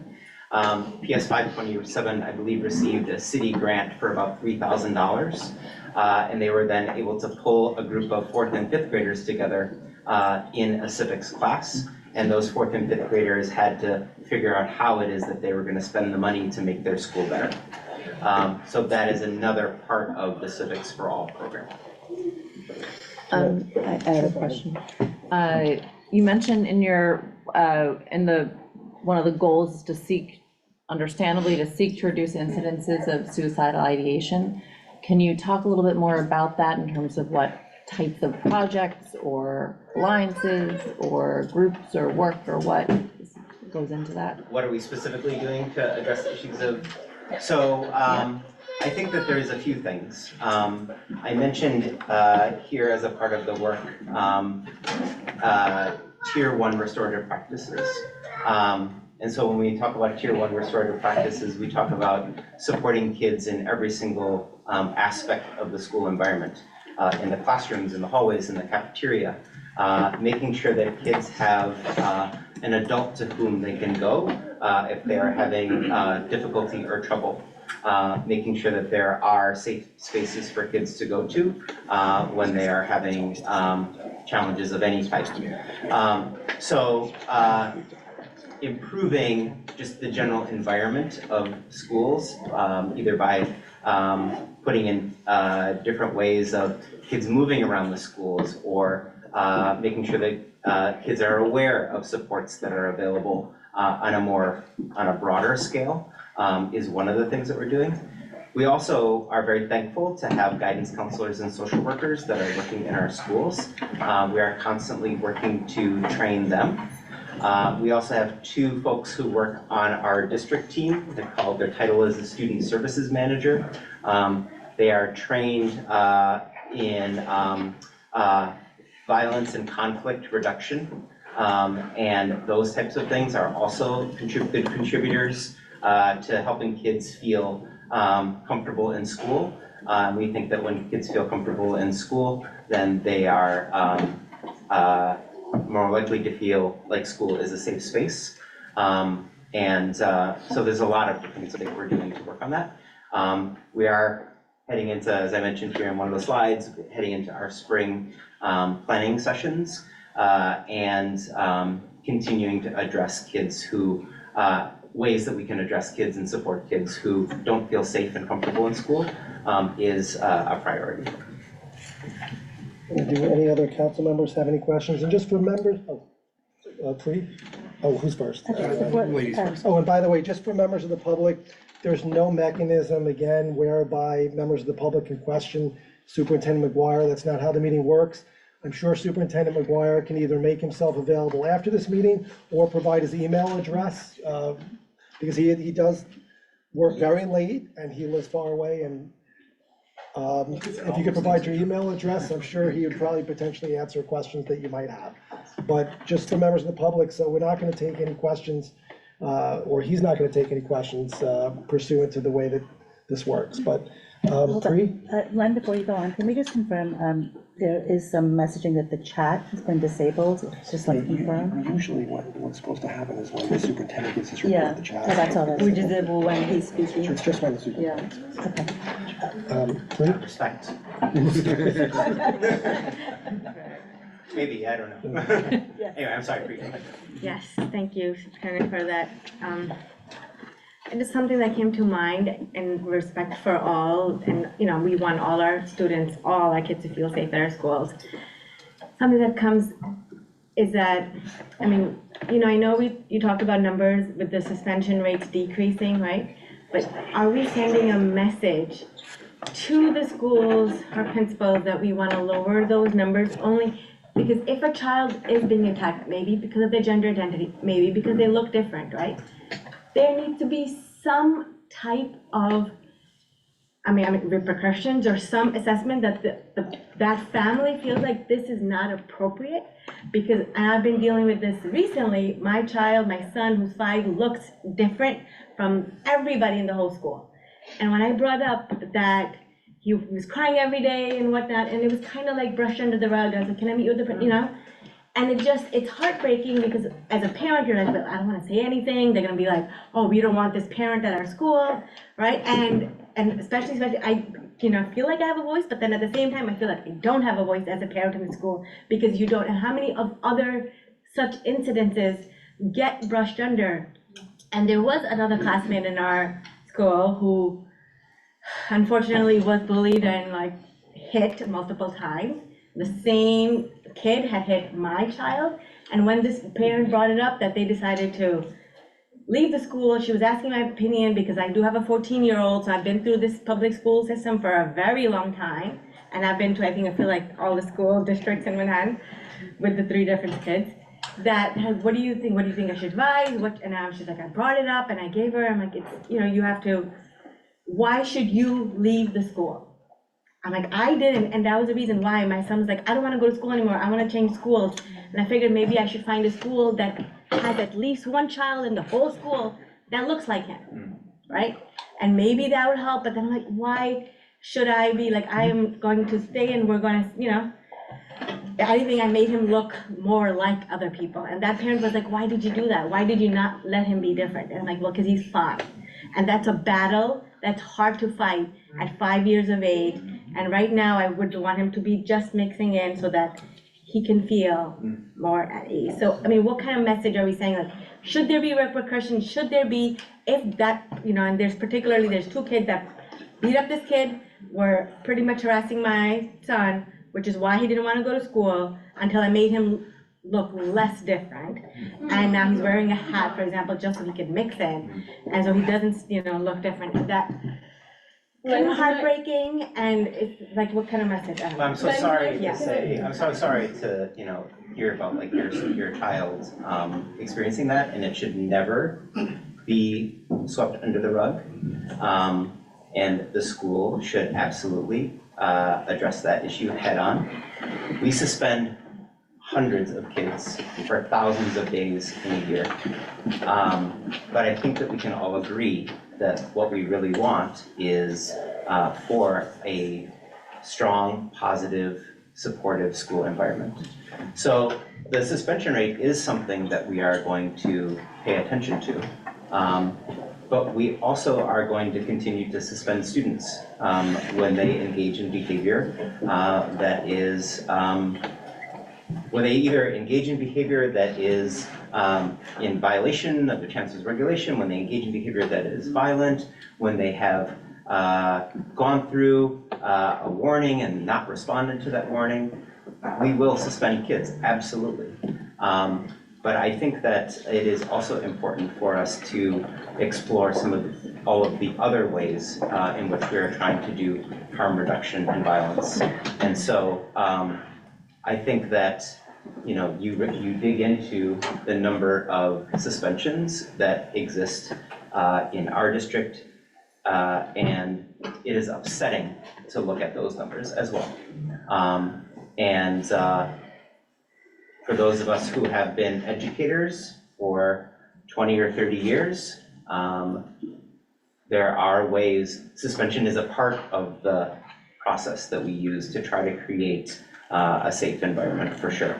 And when it's needed, but there are also a lot of things that we need to do to try and create the kind of sustained positive environment for kids as well. But again, it breaks my heart to hear about an individual student. And I understand that, so they're trying to bring in an outside group to help talk to the kids and educate, but at this, do you want to discuss that? No, that's fine, that's good. Maud, did you want to? Yeah, I wanted to support what Bree was saying and point out that I agree very strongly with what Bree was saying, and I think to state it very clearly, when districts and superintendents brag about their low suspension rates, you are incentivizing principals and administrators and teachers to want to have low suspension rates. It's just the way incentives work. When it is a stat that reflects positively on the district and that you report positively on it, it incentivizes reducing those numbers. And I think it would behoove our district, which isn't even the district that has the strongest, some of the most significant problems, but for the individual 5-year-old who's experiencing the problem, it doesn't matter whether you're the only one in the district or whether there's, many other in the district. I just think we have to consider the metrics by which we judge whether students are being harassed or bullied has to be by the reports of the students and not by reports of suspensions. I disagree with that assessment. I think it incentivizes principals to not suspend, but Chancellor Banks also has been very No, I clear. think we agree. I'm Yeah. saying we should not incentivize. We do not incentivize a reduction in suspensions. We are not asking schools to. We'll get to you, Charles, you go. But I think our school leaders are smart, and I think that we have a very experienced group of school leaders, and I think that they recognize when suspension is important and needed, and I think they also recognize that there are other strategies. I'll let this go so we can move on to other things, but I just want to say that this district introduced a great deal of metrics around proportionality, and the data on which students were being suspended and whether it was proportional to their representation in the student body is absolutely something that administrators throughout the district felt pressure to make sure that their numbers didn't look bad for proportionality. I've heard it from many, many administrators and teachers. It is absolutely an issue with incentivization. I know it's not something you're maybe keen to acknowledge, but it is absolutely something that on the ground, in the classroom, and from the teachers who are dealing with students who are bullying other students, that it is a problem. And I just ask you to think about the incentive structure when those are numbers that get bragged about. Charles? I think that's Really direct. quick. I think it's related, so. Support that and say it's a little more nuanced than that. When did that happen? That you heard? For what, proportionality data? That you heard, that people told you about that? Yeah. A couple years ago, maybe? Oh, I mean, I started on this council in Right, I'm saying that 2017. because it's hard to give people enough information that they understand without disclosing things people say to me. But I talk to a lot of people, and I will say that I talked to several school leaders, I won't say which schools, and all of them said that used to be the case, and in the last year or so, it has gone away, and they are not being pressured not to suspend.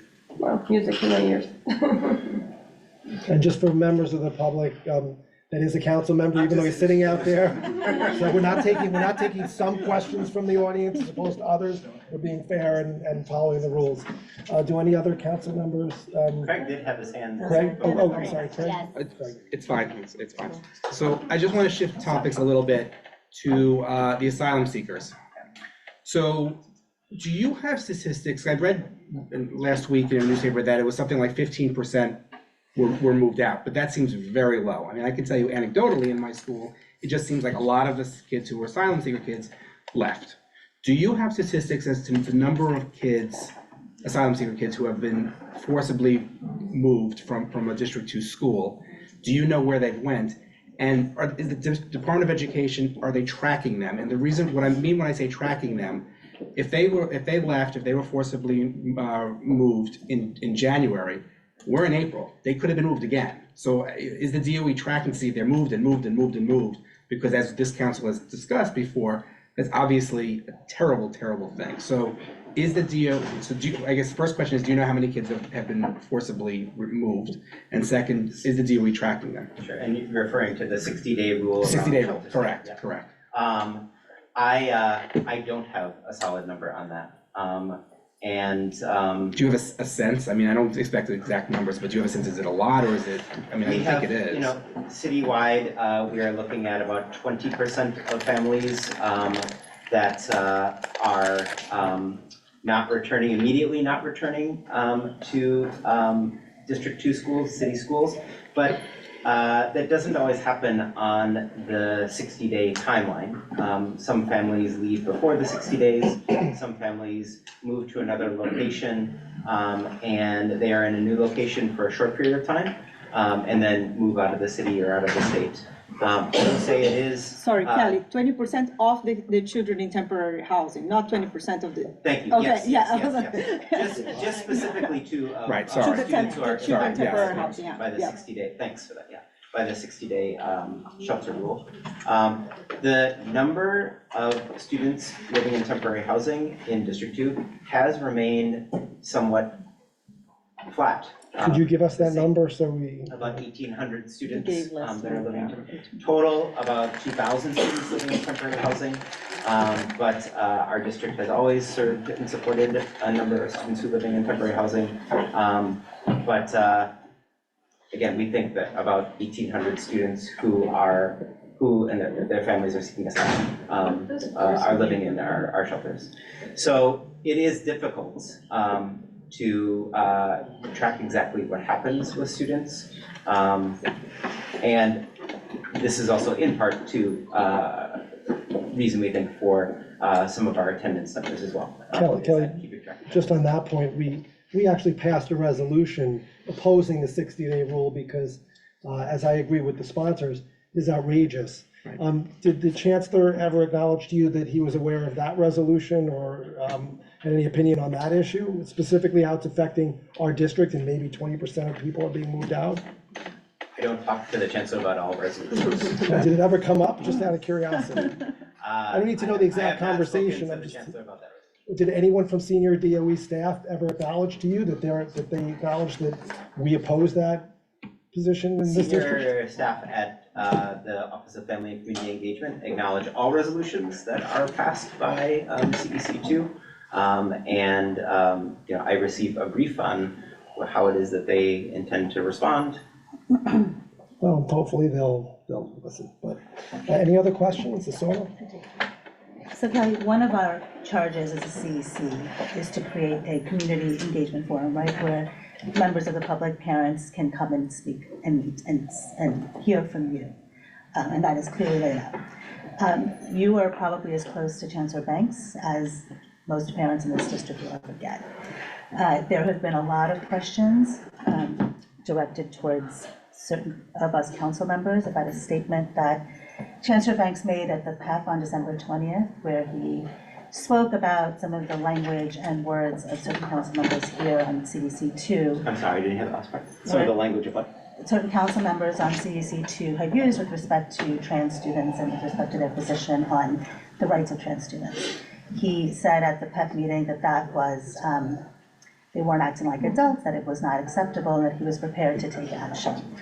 There are many parents in D2 who are very interested in knowing what Chancellor is planning to do to create a safe environment for all of our students when, as many of you are probably new to CEC2, CEC2 has been a very toxic place for many of our parents. And I understand that the parents here are not allowed to ask you questions, so let me ask on their behalf and on behalf of the many parents who are not here and who have been subject to a lot of toxicity from this council. Because you are here as the DOE rep and Chancellor Banks is not, I think it would be nice for this community to hear from you if you know and what you can share about what Chancellor Banks' position is and what he plans to do to make sure that this council is a safe space for all of our D2 families. Thank you. This is not a conversation that I've had with Chancellor Banks. I know that Chancellor Banks has been very clear about a couple of things. He's been very clear that he wants all of us, those of us who work in schools as teachers and staff, those of us who are school leaders in schools and in the district, those of us who work on behalf of families as parent leaders, to prioritize the students of our district and of the city. He wants students to learn, he wants students to feel safe, he wants students to grow, and he's never said anything other than that. That is the way that he leads, that's the way that that's what he puts forward. So he sees our work as that of working on behalf of children and the students in New York City. So I haven't spoken to him specifically beyond what his intentions and goals are. But in regard to Resolution 248 or anything specific, but I do know where he stands in how it is that he sees our work. Do any other council members have any other questions for Superintendent McGuire? Okay, thank you, Superintendent, thank you. Could you, Mr. Superintendent McGuire, could you just give your email address, announce it to, if you don't mind? Yes, no, it's KMcGuire@schools.nc.gov. you can find me. Kelly McGuire, not too many of us. Thank you. The next item on our agenda is the second public speaker session. Oh, I'm sorry, I apologize, whoops, no, report a committee. Do we have any committee reports at this point? Anyone like to make any committee reports? Okay. Next item on the agenda now is the discussion of resolutions, sorry. Would anyone, so I'm gonna now ask, would anyone like to discuss or debate resolution number 249, entitled Resolution in Support of Sustaining Key Education Programs Funded with Expiring Federal COVID-19 Relief? I do, Councilmember Lowe? yes, I have a question about it. Because we're talking about, the temporary. Oh, before you say, anyone out there, the resolutions copy should be there. If you're interested in the resolutions, okay, I didn't mean to cut you off, Councilman. No, that's okay. It's talking about, I forgot, we don't have mic, about the temporary stimulus funding and listing the things that they were used for. But then at the end, it says that they want the city to identify funds. So one of the sponsors talk about what that means, like, are you saying to maintain the same levels to find funding elsewhere? Or, just give a little bit more substance to the funding of these programs?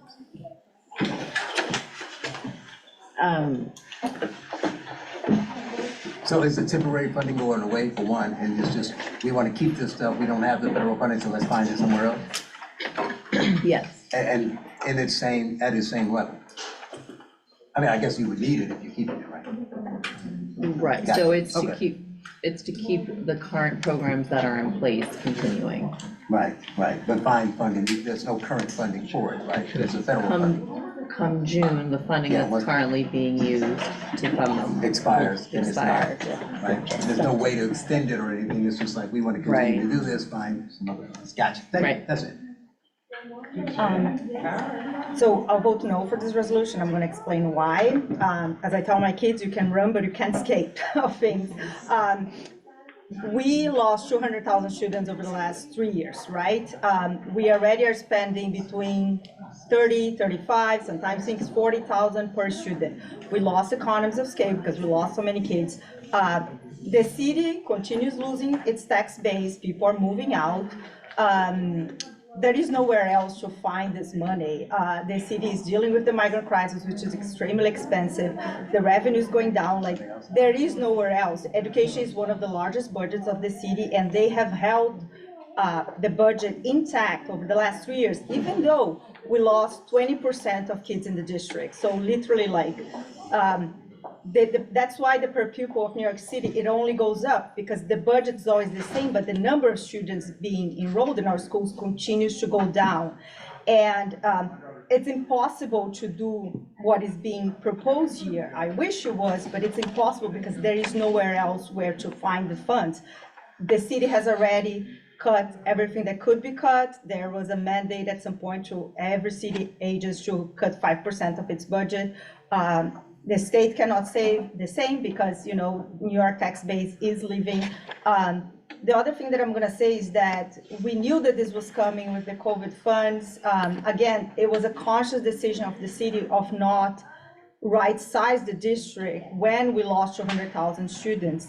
And now with class size law, this is only gonna be worse because we are literally eliminating seats in the schools that are where there's more demand. Like the school that my son goes, every single seat is full.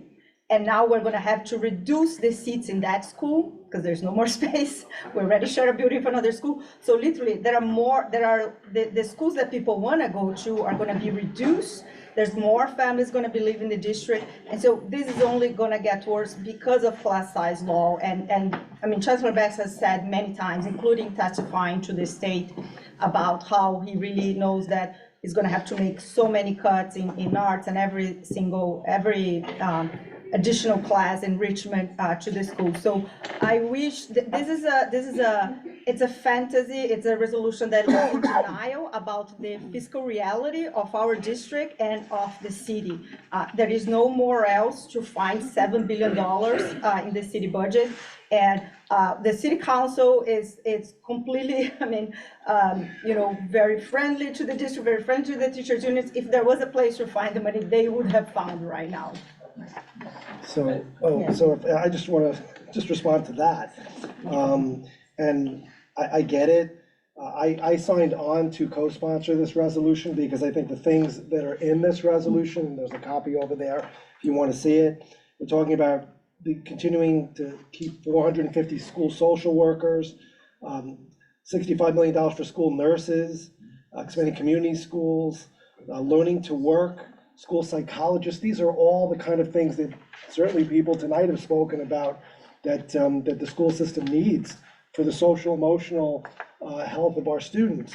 What always amazes me though, and this is where we disagree, is that somehow the city always manages to find the money. There's always somehow they come up with the money. So while I do agree with you, I don't know where they're gonna come up with it, but there's always some chicanery, some trick, some accounting change that they make at the end of the day, and boom, all of a sudden there's money. So this is already allocated. I think these programs that help students with dyslexia, this is just a list of really special needs, students that that have real needs that need to be addressed, and I think that everything should stay in place. So I will be supporting this resolution. Can I quickly just say one thing, Len? So I don't deny that these are very important things. I agree, otherwise, I would not be here. And the city always finds shenanigans, but because the city revenue was always going up. It was always going up. That's not a reality anymore. It's not so at some point we're gonna have to face the fiscal cliff that the city and the public schools are facing. We lost we lost 20% of the district. We don't have the same economies of scale that we used to have when you had over 1 million students. So again, it's not denying that these things are very important. It's gonna be painful, but at some point, the city and the district will have to face its fiscal reality and adapt to the new normal. And let them cut that money from administrators' salaries. Yes, I agree. I am all for that. Gavin, you're next. So let me just say, when we blame the migrant crisis and use it as an excuse to impose fiscal austerity on our city, who loses? Your kids lose, we all lose. And the migrants are not to blame for Eric Adams' failure to give our city what it needs. And our job on this Community Education Council is not to balance the municipal budget. There are people in this room who have experience in this. Our job is to advocate for our students' needs. And our students need bilingual social workers, they need special educators, there are many things they need. And so that's what we're here to do as a Community Education Council, is to fight for our students, not to just roll over when the mayor tells us we don't have the money. So let's advocate for them, please. Bingo. Gavin, I think you were next. I'm Craig. Oh, Craig, I'm sorry. Sorry. By the end of this meeting, sorry. So I hope you're not offended. Don't answer that, please. So I also co-sponsored this to put my name on it, because I think to one comment that Danielle made, it's not that they have to find $7 billion. I think $7 billion is the cumulative number. I don't think it's the year-to-year number, but I don't think that's really important, the most important argument. So I agree somewhat with Gavin that it's not our job to find the money. I think it is our job to be realistic about things. That being said, and we can revisit history. We can say, look, it was terrible financial management to use temporary money to fund things that need to be permanent. We can revisit that, but it doesn't really matter at this point. We are where we are. But in terms of the students leaving the district, a lot of these programs, in my mind, are actually things that would retain people in the district, because and I think there's always what's the phrase, penny wise, pound foolish, penny wise. 3K, that keeps people having a free 3K program. I think does keep people in the city. I think it's valuable. I think having a nurse in every school, I mean, I don't even know why that's a question. It shouldn't be a question. That's literal safety. School social workers, very important as well. So, listen, are we going to keep everything here? Probably not, but hopefully we can keep a lot of them. But I want us to think about this from a long-term perspective, and a lot of these dollars that are spent, we just have to, the city has to find the money, because this money is an investment in our future, our kids' future, and our families' future. And I think we just have to encourage the city, or demand that the city find the money and continue to fund it, or actually the city and the state. Thank you. Don't do that. I want to reiterate what Gavin said. If you agree that these programs are important, and the only ask in this resolution is that the city and state look for the money, it feels completely illogical to vote no on this. Lynn? Oh, I'm sorry, Maud? Yeah, I'm gonna vote no on this resolution, for all of the reasons that Daniela had said, but I'd also like to point out that I think as a community education council, we should have, an eye towards the metrics of academic success when we're asking to fund programs. The community schools, model that is being, touted there's a RAND report from 2020 that shows that the community schools model had zero impact on literacy in schools. So sometimes throwing money at a problem, even if it sounds really good when you describe the program, doesn't actually solve what I think is the biggest issue in schools, which is our literacy rates. There was zero impact on year 1 and 2 in math rates, and I believe a marginal uptick in math rates in year 3. But for literacy, this model wasn't serving to increase or budge literacy rates at all.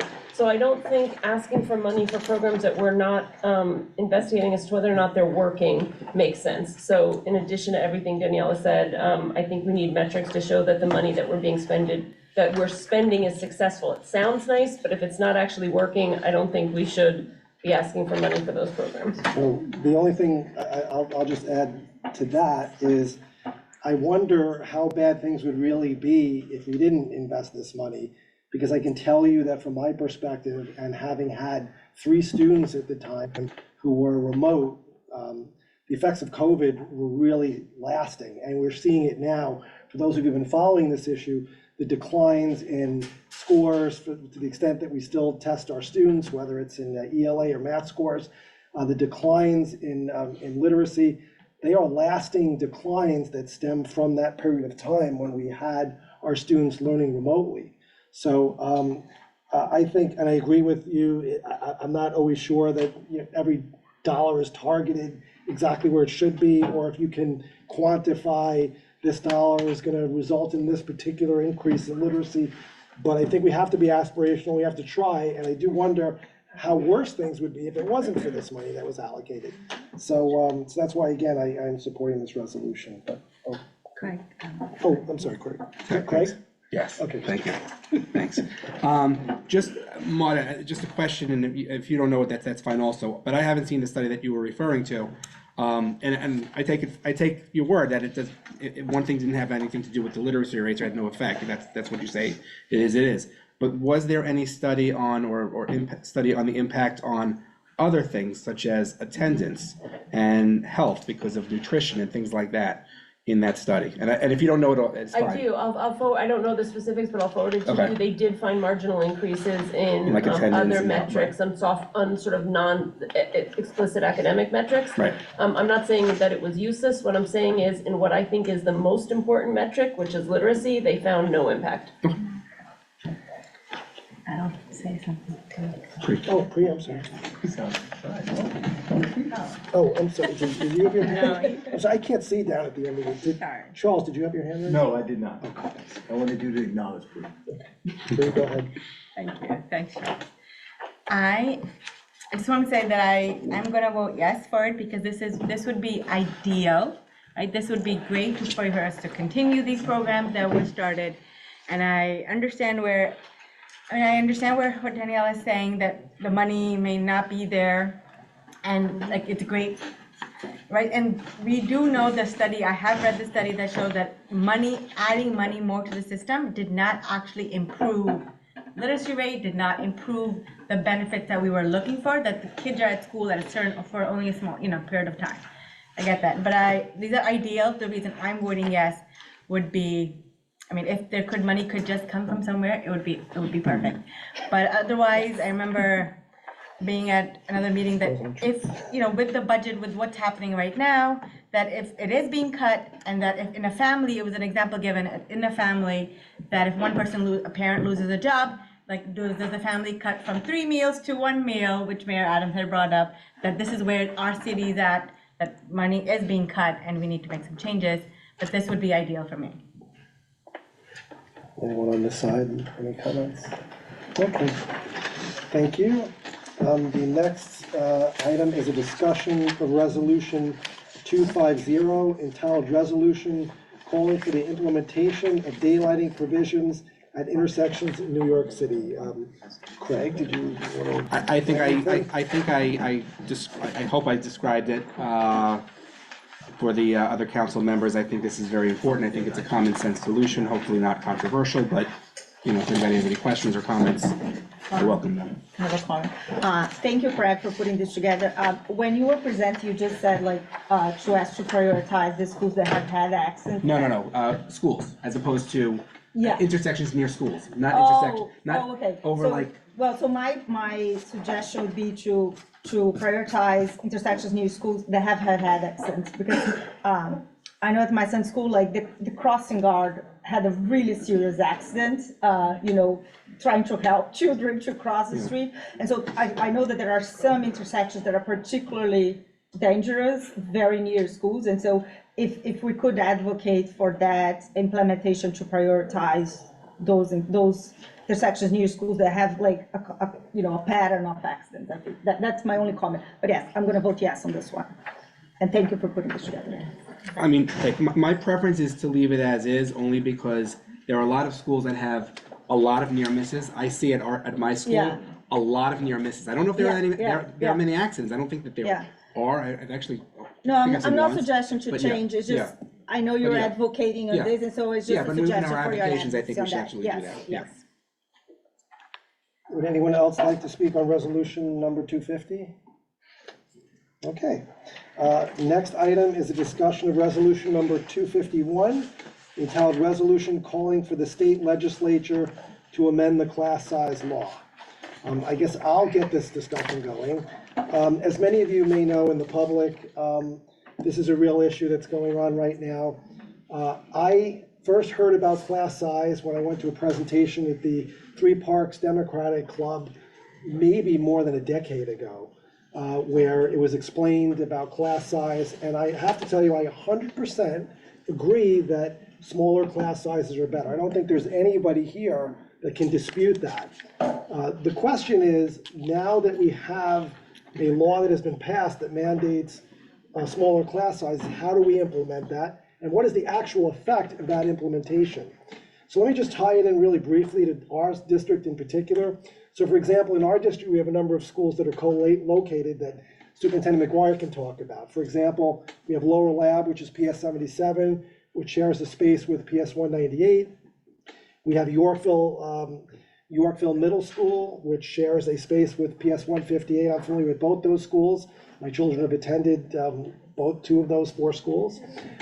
And the problem is when you reduce class size, you have to find space for those children. And the reality is that we simply do not have the space. And what's going to happen is, even if this class size law is implemented and phased in over a certain period of time, you're going to have to try to find space for those teachers, for those classrooms. And what you're going to see, and I think this is already starting to happen, because we do have, for example, people talked about an influx of asylum-seeking students. The first spots to go are going to be the music classrooms, the art classroom, the common spaces, because principals are going to be under pressure to try to come up with a space that works. So in our district, it's going to be very bad and a real negative effect with the co-location of, in co-located schools in particular. Another thing that maybe other council members can talk about is our district is also known for having some wonderful programs, some really in-demand schools. And when you reduce the number of seats at those schools, you're going to reduce the number of spots for our kids. And that's going to put more pressure on other schools as well. So while I'm certainly in favor of reduced class size, I think we really do have to take a deep look at this, and I think that this resolution is something that I will support. And I think you're seeing that Mayor Adams has recognized, and I think Chancellor Banks too, that this is not something that we can just snap our fingers and magically think it's going to solve our problems. In fact, it's going to lead to a lot of additional problems. So until someone explains where all the space is going to come from, one last thing I just want to add, it calls for hiring of new teachers, which I certainly support. But you know, you're replacing seasoned teachers in some classrooms with teachers who are newer. And one other thing which I did want to add, to make it two last things, unfortunately, I think this issue has become really politicized, and it's become politicized by the United Federation of Teachers that has used it as a bargaining position with the mayor in terms of mayoral control. So you're seeing that there's a discussion right now about, well, we'll support mayoral control, but you have to agree to implement class size. And I think it really shouldn't be political.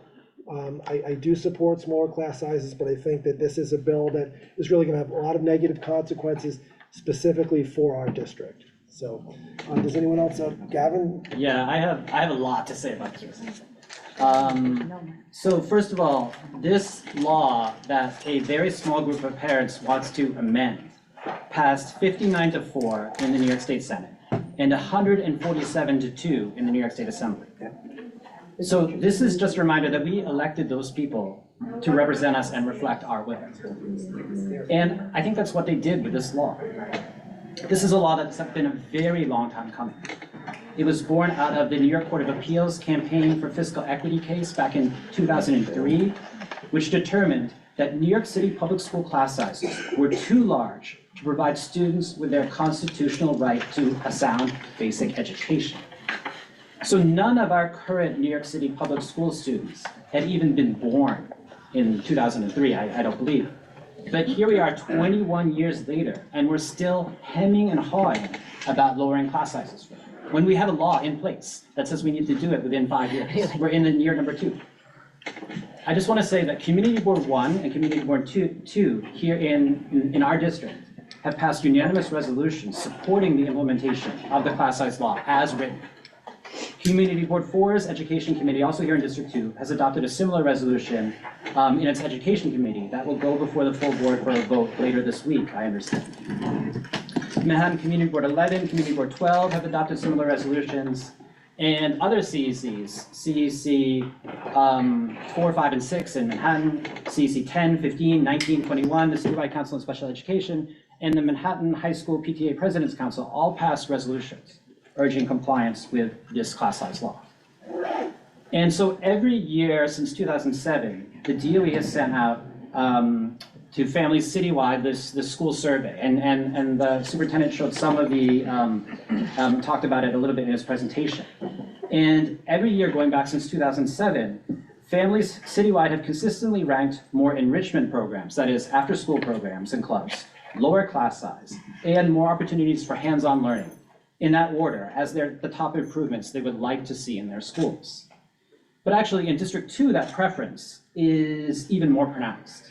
And every year since 2007, except 1 year, so 2007 was the year the school survey was first administered by the DOE, lower class size is ranked as the #1 request of District 2 families.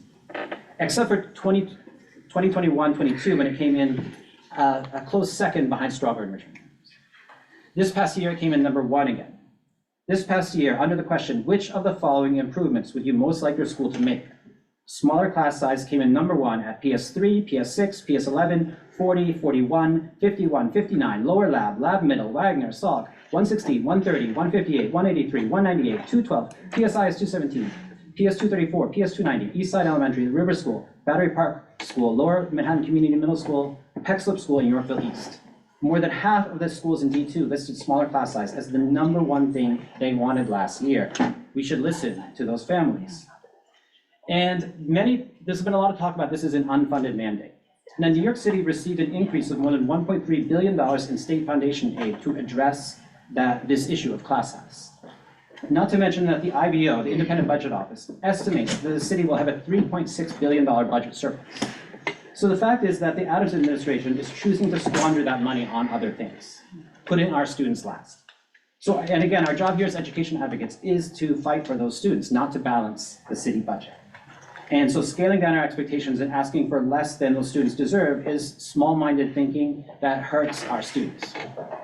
And so we know that New York City Public Schools established a working group to make recommendations specifically on how to implement the class size law. That is a law. Out of 46 members of that group, I understand that 9 members dissented from their report. 6 of those dissenters published their own minority report, on which much of the resolution we're talking about tonight is based. So this is a resolution that prioritizes the views of 6 people over the views of the other 37 who voted for the report. Not to mention the 59 state senators and 147 assembly members who we elected and who voted for this law. And I know that some of the members of this CEC will be incredibly offended by this, but I think it bears noting that among the dissenters who put out that minority report, these are basically CEC members and things, there's no parent advocate for students with disabilities, not at all. No parent advocate for English language learners. And in a school system where 3/4 of the students are Black and Hispanic, there is no representation of Black and Hispanic parents among that dissenting group. So families around the city, and especially in D2, have spoken loud and clear that they want smaller class sizes. We should listen to them rather than to a small group of parents that doesn't reflect the makeup of our school system as a whole.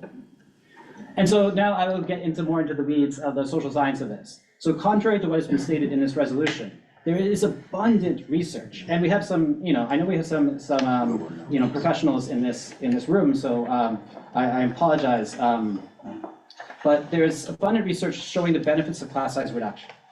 The Glass meta-analysis of research on class size and achievement is one. The Kruger meta-analysis is another more recent study that shows those benefits. The resolution that we have before us says that in New York City, the most overcrowded classes have the highest rates of proficiency on state exams, and the least crowded classes have the lowest rates of proficiency. But this is without controlling for demographic or economic background, and without controlling for prior test scores. No peer-reviewed study, I'm sorry, I have a PhD, so I say these things. No peer-reviewed study would fail to do this. When we have schools that sort out all the kids who don't get 4s on their state tests, we shouldn't be surprised that those schools have kids who continue to get 4s on state tests. But this says nothing about the quality of instruction at those schools. Gatekeeping does not equal academic excellence.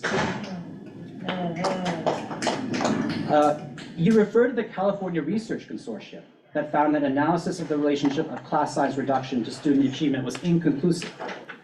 But however, there are many follow-up studies from the same California Research Consortium that did in fact find that there are positive results from class size reduction, including most recently Gilray, McCartney, and McMillan's 2018 Education Reform and General Equilibrium, Evidence from California's Class Size Reduction, which found a pure class size achievement effect of a 0.11 standard deviation increase in terms of both mass scores, and an even larger indirect effect of a 0.16 standard deviation increase via induced changes in school demographics and peer effects.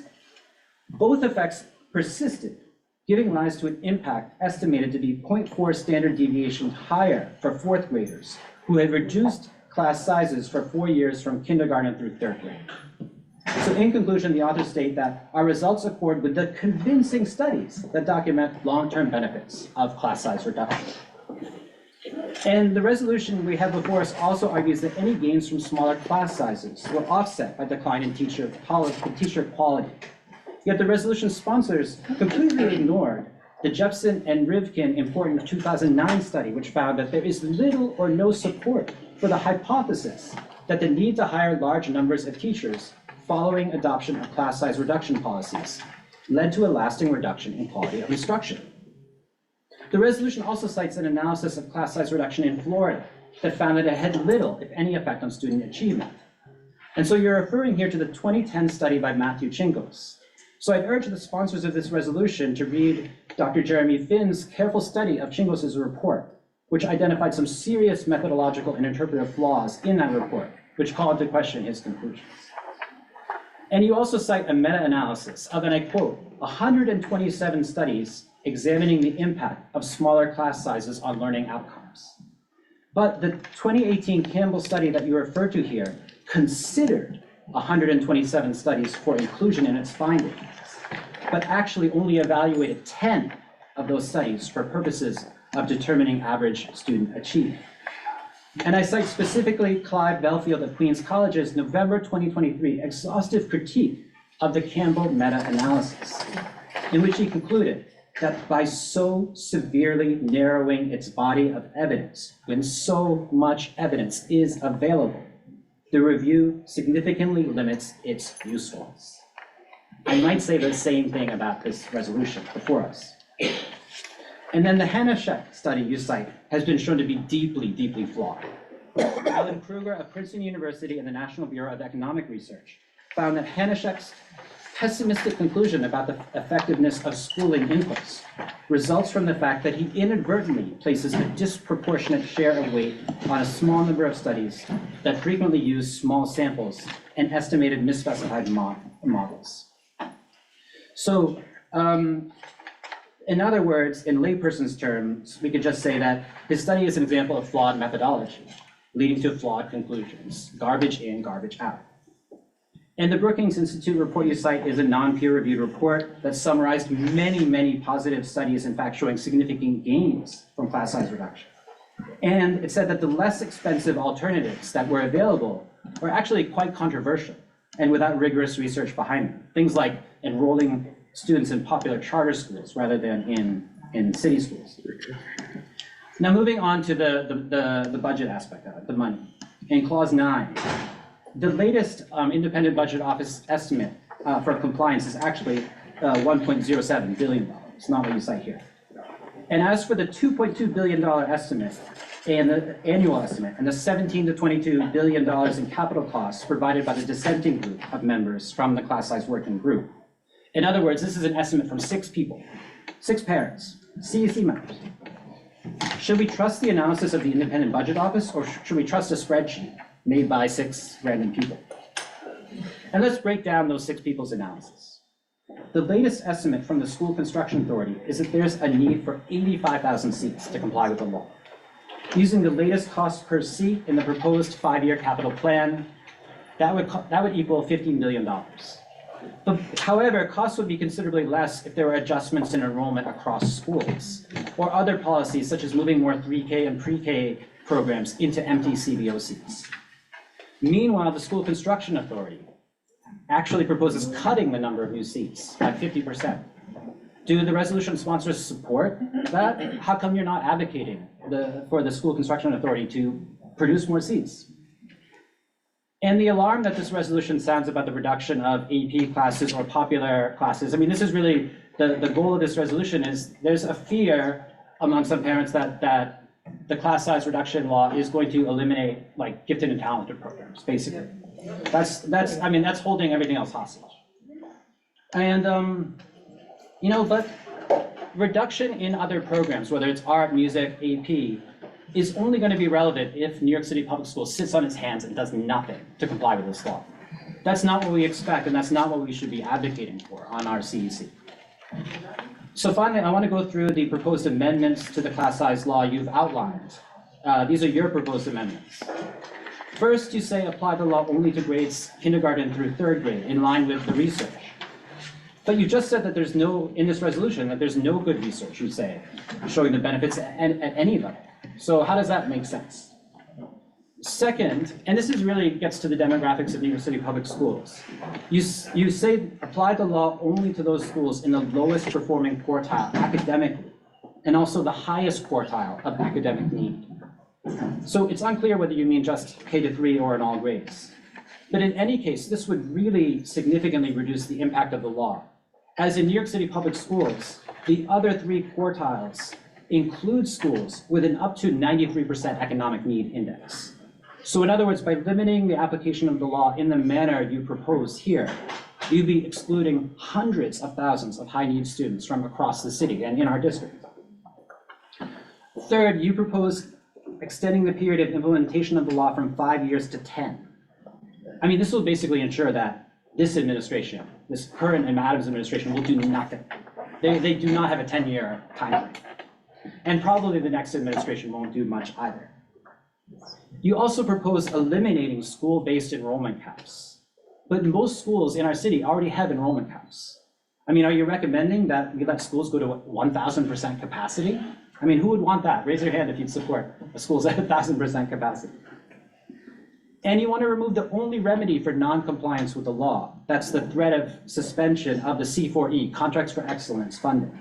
I mean, this is a surefire way to ensure that class size reduction never happens. And so finally, you want to remove the requirement that the UFT and CSA approve exemptions to the law. So then who approves the exemptions? Nobody? Are there no exemptions?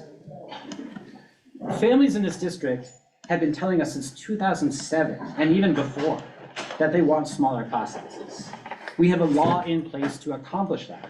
A law that passed by an overwhelming margin, but now a very small group of parents wants to second guess. What we need to do now is fight for more funding. Fight for the SCA, the School Construction Authority, to build more school seats. Fight for a pipeline to train more of our public school graduates for teaching careers. I'm gonna motion, I think, can we motion to table the resolution and just maybe approach it a little bit more like thoughtfully and carefully and maybe like come up with a new resolution, next month? Did anyone second that motion? Second that motion? No, I can, I'll just point out that the state But we have a motion legislature on the is, floor. but no one seconded it, Gavin. No, she did. She did. There's a motion to table the resolution. I'd call the motion for a vote. Okay, give me 1 second. Okay. Tree Booker, aye? Yes. Allison Bowen? No. Daniela Egoroff? No. Gavin Healy? Yes. Charles Love? No. Maud Maron? What am I voting on? Motion It's a motion to table the resolution Next for month. next You're a month. no. But the legislature. Wow. Like, right now in Albany, the legislator is voting on it now. By tabling it, he's making it so that he won't have a resolution passed for all the No, you legislators. gotta vote now. You gotta vote. Are we voting? And if someone doesn't have the information, they can certainly change their vote if they want to. It's So just Maud so that, Maron. my vote is no, but I'm. Okay. Okay, let's move on. Sonal Patel? No, I mean, Yes. yes. You can't change your vote. That's it. Too late. Jessica Savage? Yes. Sarah Schechter Ehrenberg? Yes. Sabina Sari's not here. Len Silverman? No. And I am a no, so that is a 5-6. Does not pass. Okay. Continuing discussion on resolution 250. Does any, I'm sorry, on 251. Do any other council members want to speak on this particular resolution? Craig? Yes. Okay. Thank you. So, I'm sorry, I missed that. Are we No, I'm talking. I'm making comments. I'm making comments. Awesome.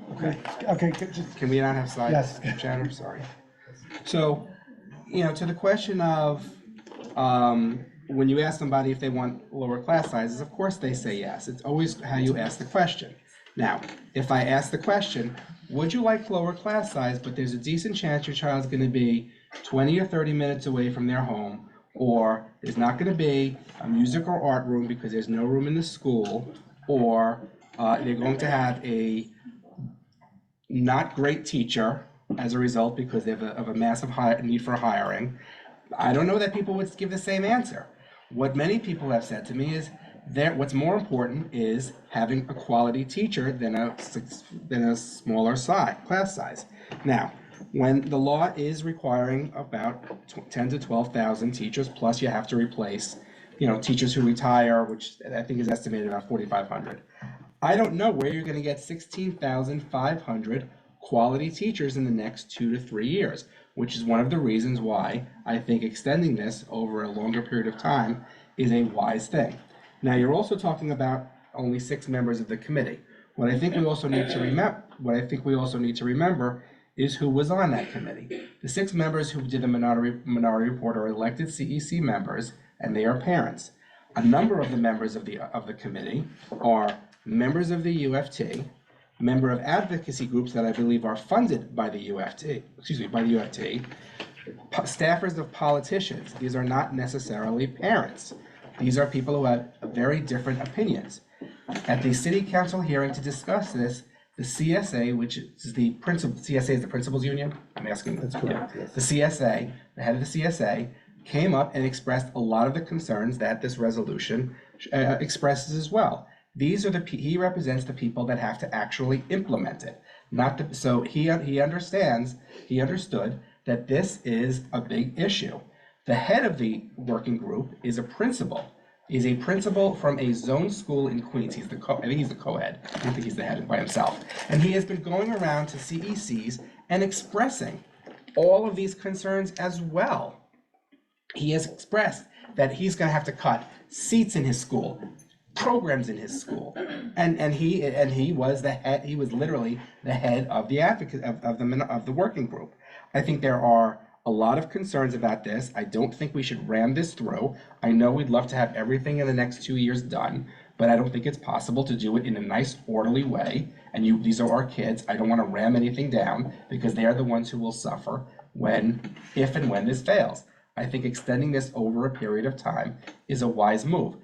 Listen, we should have planned for this 7 or 8 years ago. But again, and this is my point from the earlier resolution, we are where we are. We're at April 17th, 2024, and we have to accept certain realities.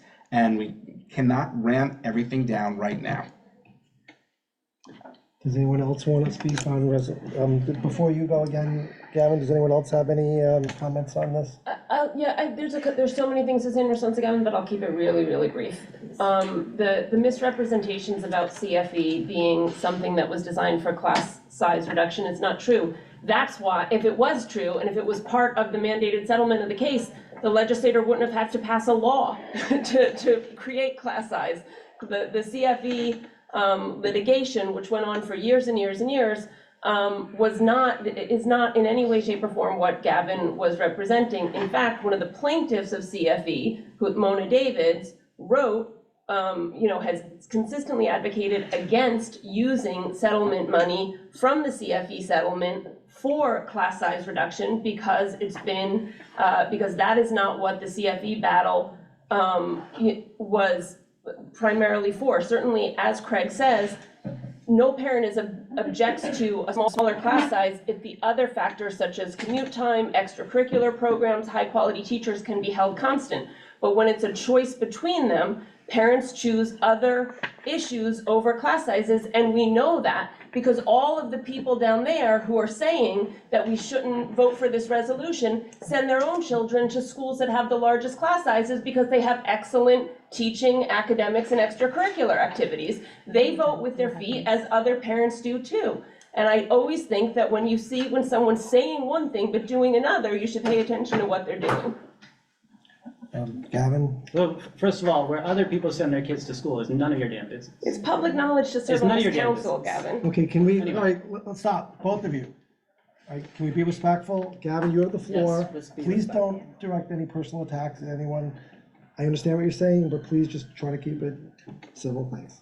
Yeah, I'm okay with personal attacks. I mean, I wouldn't be on CEC2 if I wasn't okay with personal attacks.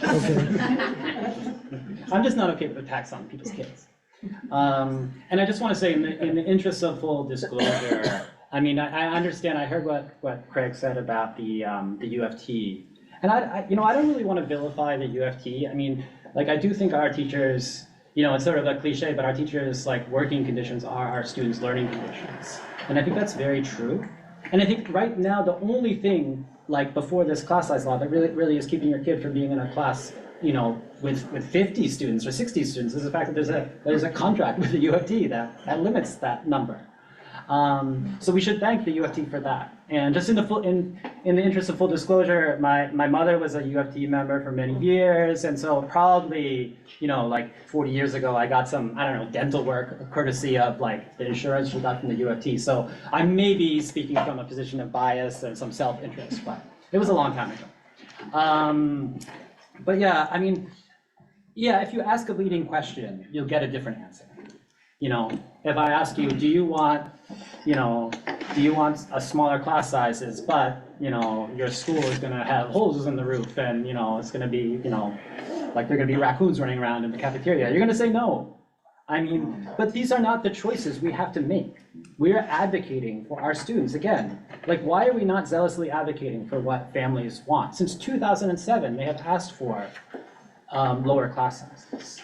And they didn't say, I mean, granted, the school survey, I guess, didn't say, like, would you want lower class sizes if it also meant A, B, and C? But they asked for that very loud and clear. And actually, my understanding of the Contest for Excellence case is very different, and it's based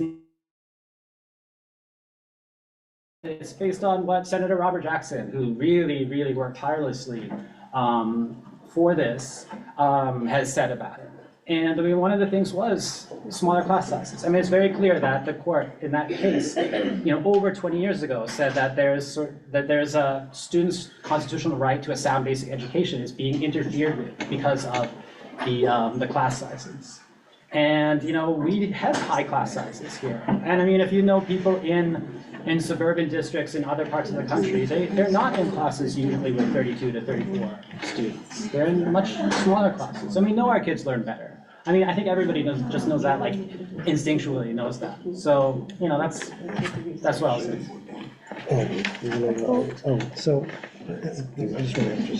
So as a matter of full disclosure, I will disclose that my mother was a teacher in the New York City school system from 1954 to 1967, and then spent the next 20-something years as a school principal, assistant superintendent, deputy school superintendent.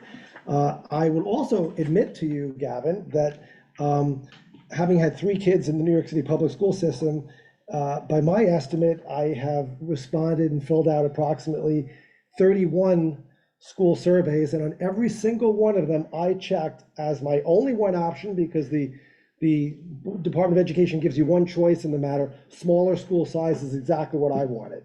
So in terms of what you're saying about people in our district, I agree with you 100%, smaller class size. But I also agree with what Craig was talking about, because when you frame that and you realize the impact specifically in our district, you can't go marching into this with blinkers and blinders on. Specifically with regard to our district, we have some of the most crowded schools in the city. I will also say that when my oldest son had started at PS6 on the Upper East Side, I remember going on a school tour and seeing a teacher teaching a student in a closet because there was no space. Now, since that period of time, we've had significant reductions in the amount of students in the district, even with the influx of migrant students. So we have had across the city, as was alluded to earlier, reductions in the hundreds of thousands of students. I think when we first started here, it was at 1.1 million. I don't know if it's now in the 800,000 range, 900,000 range.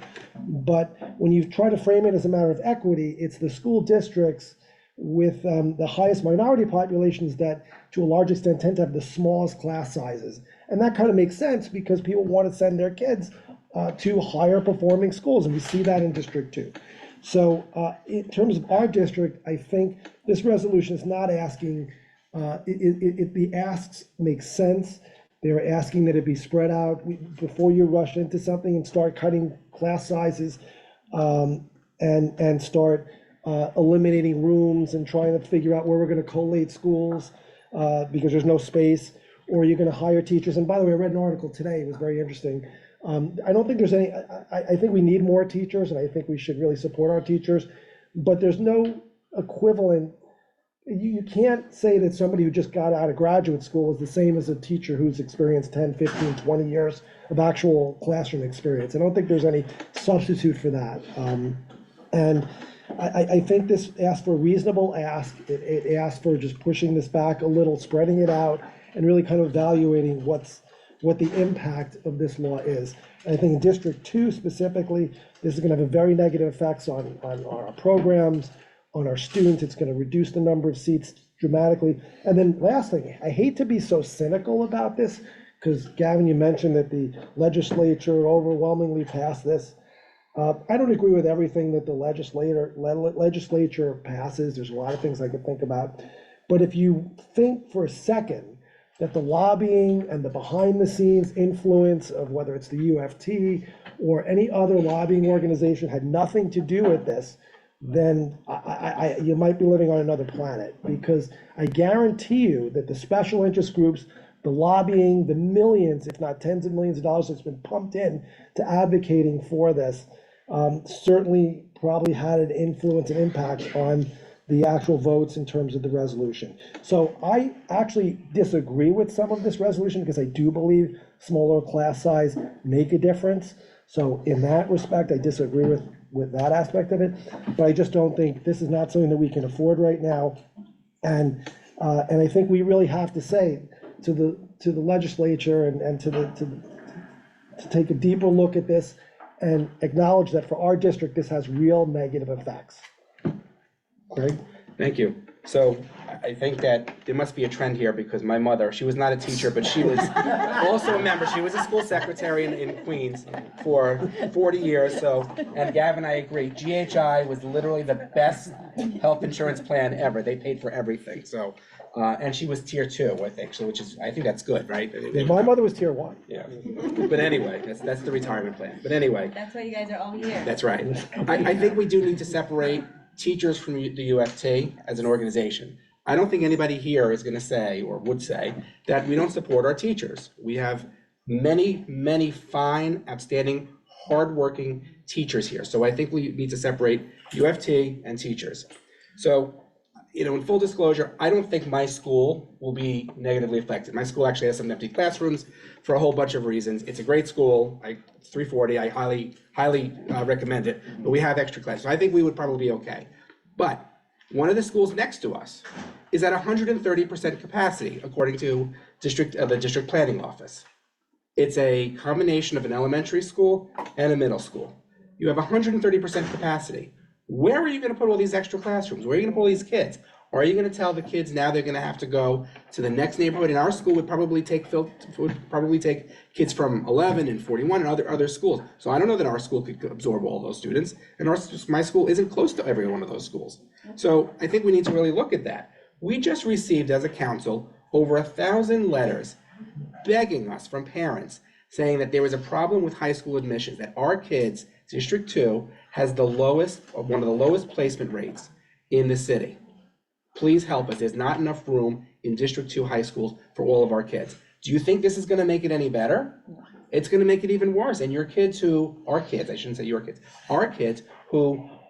having problems getting local options, quality local options, are going to have an even harder time when you do this. That's why I'm not saying not to have smaller class sizes. I'm not saying not to implement the law, but let's do it in an orderly fashion. Let's not rush it. Let's take a look at these recommendations and other recommendations. And I'm sure Gavin and other folks will have recommendations, but let's just do it in an orderly fashion, not ram it down. And I encourage everybody to ask their principal what they think about this. And I think that you'll get a very interesting conversation, because I've spoken to many principals at the elementary, the middle school, and the high school level.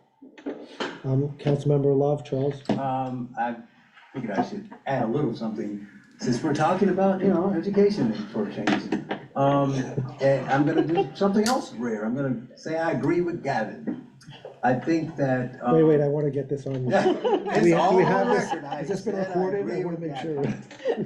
And I know you kind of did a little pushback on him saying that the law was overwhelmingly passed. It was kind of somewhat of a mandate, and I can get into whatever backdoor deals may have happened. They may have, but it passed, overwhelmingly. So it's not really going to change. They may not even listen to any recommendations. So I just figured I should just give people information so they have it. So everybody who spoke talked about who wouldn't want lower class sizes, and that's true. But I think, and Gavin gave a lot of stats and a lot of research, but he didn't go into the fact that it does make a difference, but there's a line, a demarcation line where it has an effect and where it doesn't, and many people don't talk about that. So whether class sizes being smaller have the greatest impact is when you think about those elite private schools where they have 14, 15 kids in a class. It's not really 22, so if you go from 22 and 26, better than 22, but it's not like this massive change in education at that point. So it doesn't just matter what you think of class size, it depends on how small the class size is. But the other thing too is talking about just coming up with other ideas, and I know several of you talked about the lack of teachers and how hard they'll be. And I think Lynn said that they would be, the new teachers may not be as skilled. So what I talked to a lot of school leaders, I said that before about suspension, I won't give away their names, so I just don't want to take credit for their ideas. And they, some of them say that with all the challenges of there's some nuanced things you can do. Like one which would address some of those things. So you still have to hire the teachers, and I know that's hard. But if you added teachers to the classrooms, kind of like the ICT models, but just multiply it across the city, you still have to find teachers, but to your argument about the teachers may not be as seasoned, now they're in a class with a seasoned teacher. And the bigger impact is all the capital improvement issues, the moving kids around, because they're all in the same school, they just have another teacher. So there's other things you can do if you think collectively and take other people's ideas. These are all people, I talked to 7 of them, all running schools. So these are people in the school, not legislators. I just moved here, I don't know anybody with any kind of power. I don't talk about any of that. So I think that is the way that this needs to be addressed, but if you're just looking at it from, if you disagree with me, you hate teachers, you hate kids, or you don't care, that's kind of silly. Nobody really believes that. So that's all I want to say. Great. See what I'm talking about? Any other council members? One more thing, and I'll make it very quick. Everybody's talking about building new schools, and we need new schools, and that's great. Finding a location, especially in Manhattan, but it was also in the outer boroughs, finding a location to build a school, find a school, get the community input, get community board input, get the architecture, get planning, get the zoning. Environmental. That's years. DOT. That's years. And also, just finding a space in New York, in Manhattan, forget about Queens for a second, because we're in Manhattan, finding a space in our neighborhoods that can take a huge school. You tell me where would you put it? Because you're gonna also fight the housing advocates who are gonna say, we need, which we do, affordable housing in that location. Or parks advocates who say, we need more park space and green space. But just build, you can't just say, build a school and it's done in 2 years.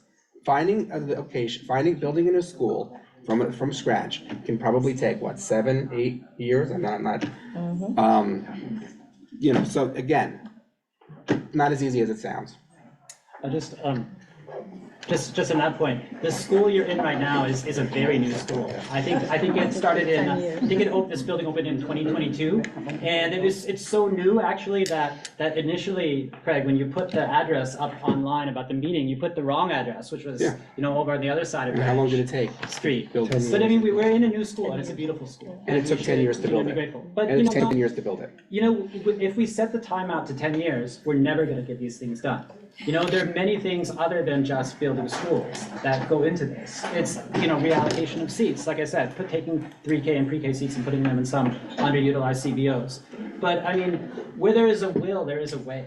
And we do get things done when we want. Isn't that the motto of the mayor? Isn't it like get things done? I think I heard him say that before. But we can get things done. I mean, we have the the expertise, we have the knowledge. We have a wealthy city, and we can tap into that.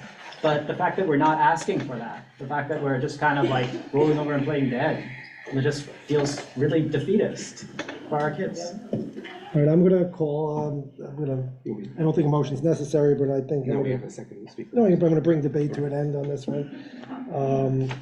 The next item on our agenda, I hope everyone found that interesting. The next item on our agenda is the second public speaker session. Let me just see how many people have signed up. 12. So we're gonna go 1.5 minutes again. And I would just please ask that you be respectful. Cheers. Okay, so the first 3, we said 1.5 minutes? I didn't hear what you said. The first 3 are Alana Daniels, Megan Madison, and Greg McKenzie, I think? Sorry if I missed that. Hi, so let's fix that and say I'm Elena, not Alana. Sorry, Sure. apologize. No worries, lots of names. So I have a couple questions from again earlier. Leonard, I'm curious. Earlier I believe you said the things that I have tried to do have tried to focus on more transparency and more accountability and more openness in terms of how decisions are made. Is that an accurate quote? Not here to answer questions. Whatever I said speaks for itself. Craig, as our secretary, I am curious if that is an accurate quote. I don't take transcripts. I can't answer that right now.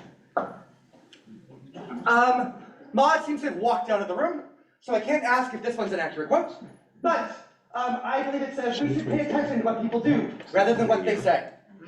Do we, as an audience, think that was an accurate quote? Maybe both. Okay. Do we think Maud's coming back anytime soon? Check. Okay. Then my follow-up is Cree. I believe you said that we want all of our students to feel safe at school, and if someone's attacked for their gender identity, there need to be some type of repercussions. Is this an accurate quote from you tonight? You misspelled my name. Sorry, my bad. Thank you for that. I'll fix it. Continue. Is my quote accurate? You have another 25 seconds. Is my quote accurate? I'm very curious. Is my quote accurate? Okay. Then I'll also go with mods and say that I think we have to consider the metrics by whether we judge something.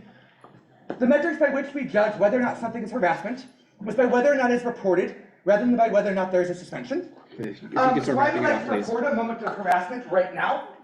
And I am curious, how many members of this council saw this article written by a member of this council that came out 3 weeks ago? Okay, your time's up. Your time is up. I don't care. Y'all just talked for plenty of time.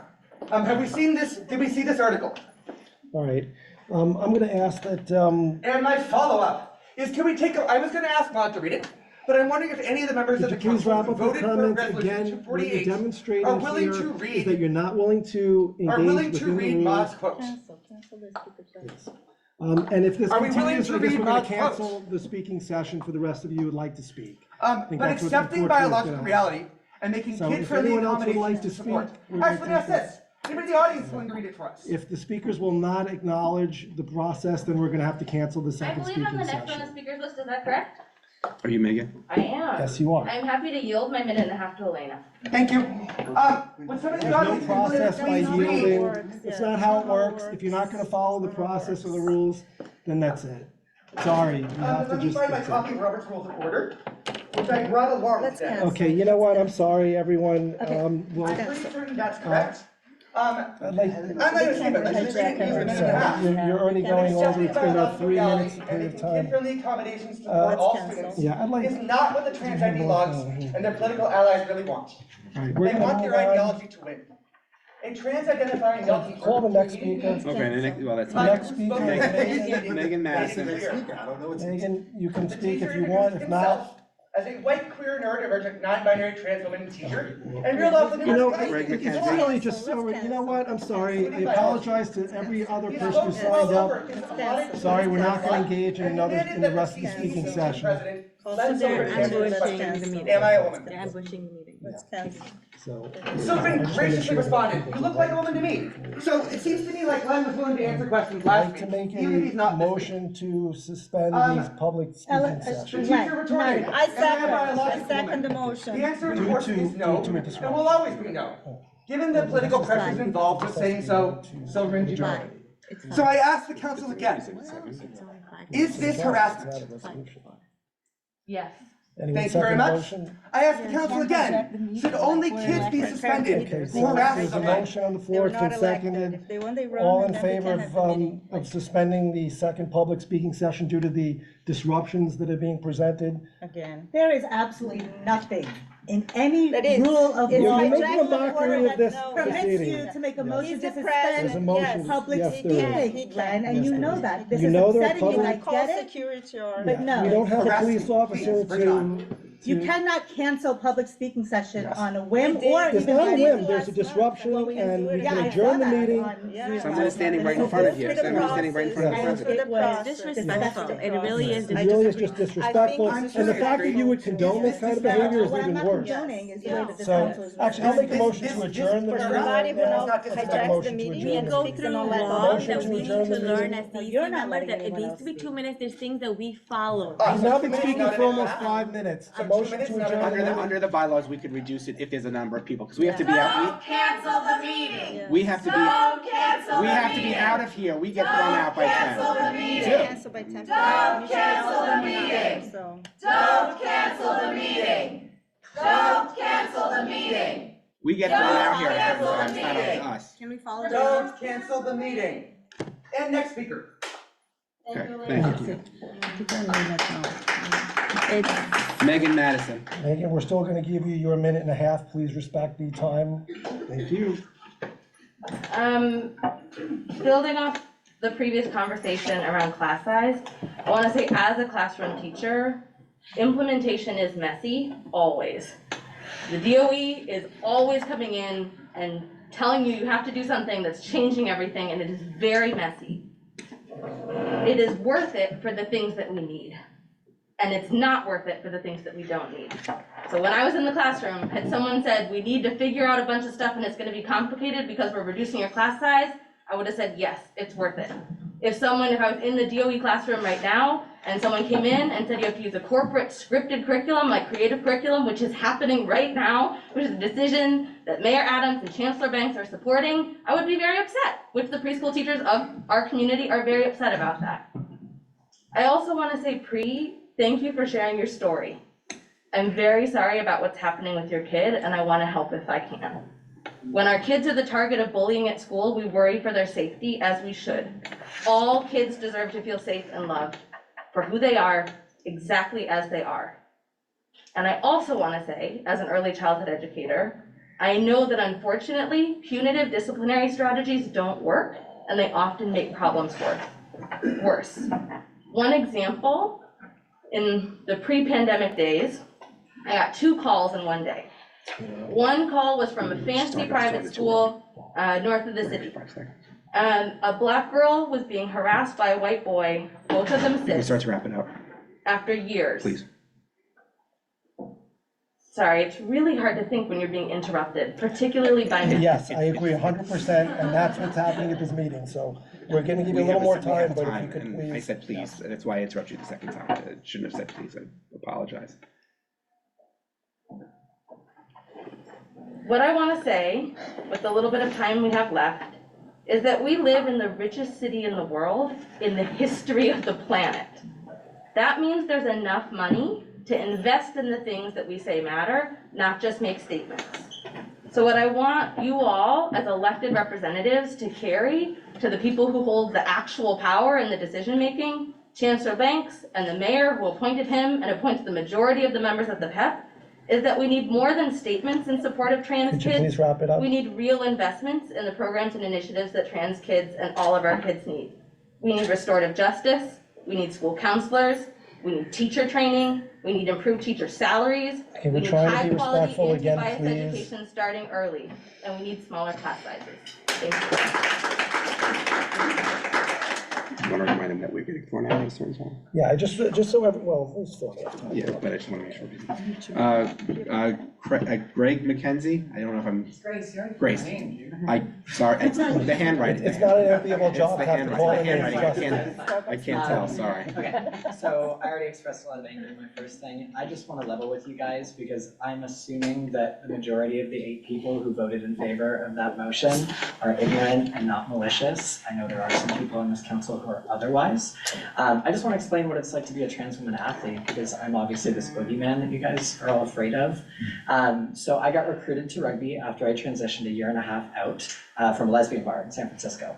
I came out to the person who recruited me and said, I'm a trans woman, I don't think I can play with you guys. To which they responded, we literally don't care. If you're crazy enough to get on a rugby pitch, we want you on the team. Went to my first practice, I was terrified, I was worried that I would hurt somebody, that me playing would be unfair, all these sorts of things. Those fears were dispelled really quickly when I got laid out by a 200-pound girl in a tackling practice. Nonetheless, I went to my coach, I came out to her, and I asked, what policies and procedures do I need to follow to be able to play? USA Rugby has policies on the book going back to 2003, recommended by the IOC, that give guidelines on what I need to do medically to ensure that I can play women's rugby safely.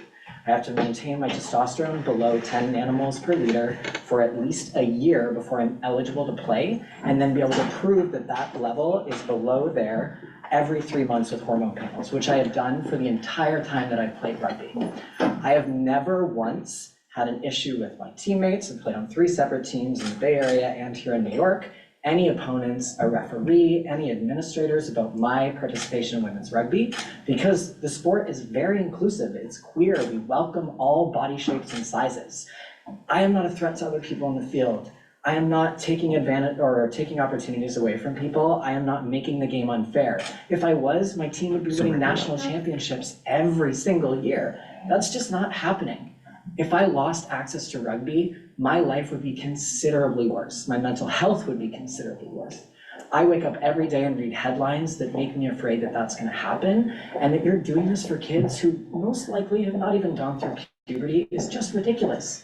Just let the kids play sports. It helps them grow up into adults, and it helps them become more confident in themselves, right? You can wrap it up. I will wrap it up here, but that's just the urgency that I'm bringing to you folks. Like, this is a widespread thing that's happening across the country, and there are actual individuals like myself that are being impacted by this. And I just want to appeal to your humanity, and I want to appeal to your desire to protect the children within this district. Thank you guys. Thank you. Senator Green. Thank you. I just, as the sponsor of the Dignity for All Students Act, it's to deter, not to punish after. Yes. The Republicans wanted to punish after. Dignity is to deter and to put policies and procedures and instruction into school that make the entire school family feel safe. And even though when Sonda passed, and I was bitterly angry about this, it passed without gender. I told Joe Brewer, then Republican leader, that it would take 10 years. He wanted to put gender in, but white guys didn't want to do that. So, not me, other white guys.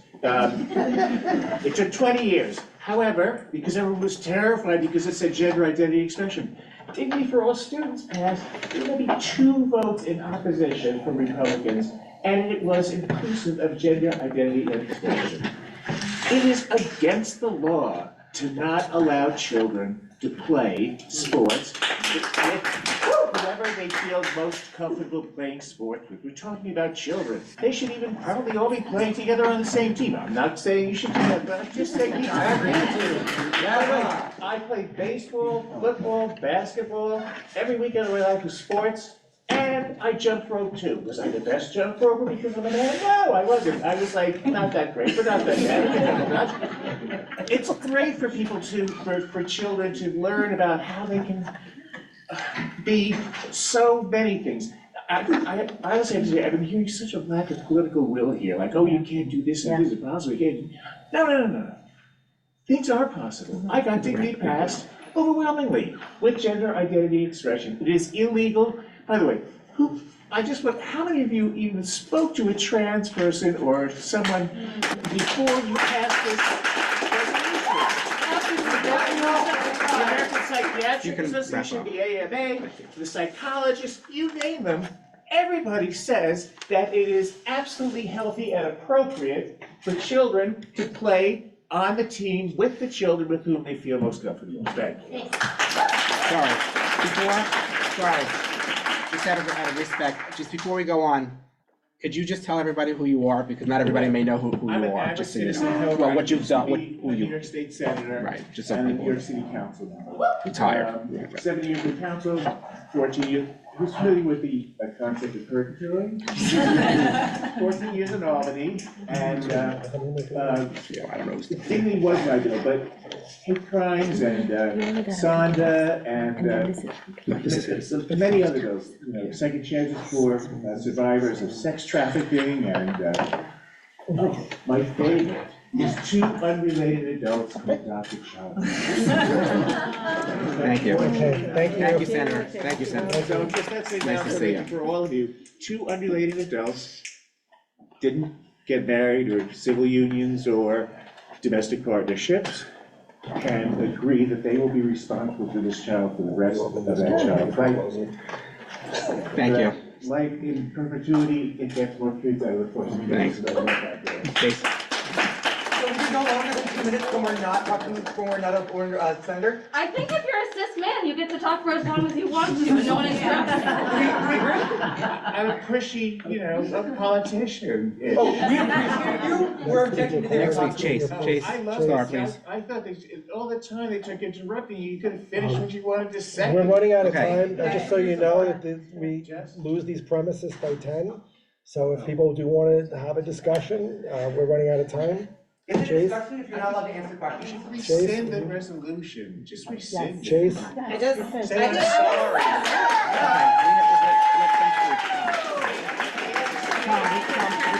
We're gonna get thrown out of the room. Is this cis male? so I wanna just, I'm very hungry, so apologies. I wanna say two things to you, Len, President Silverman.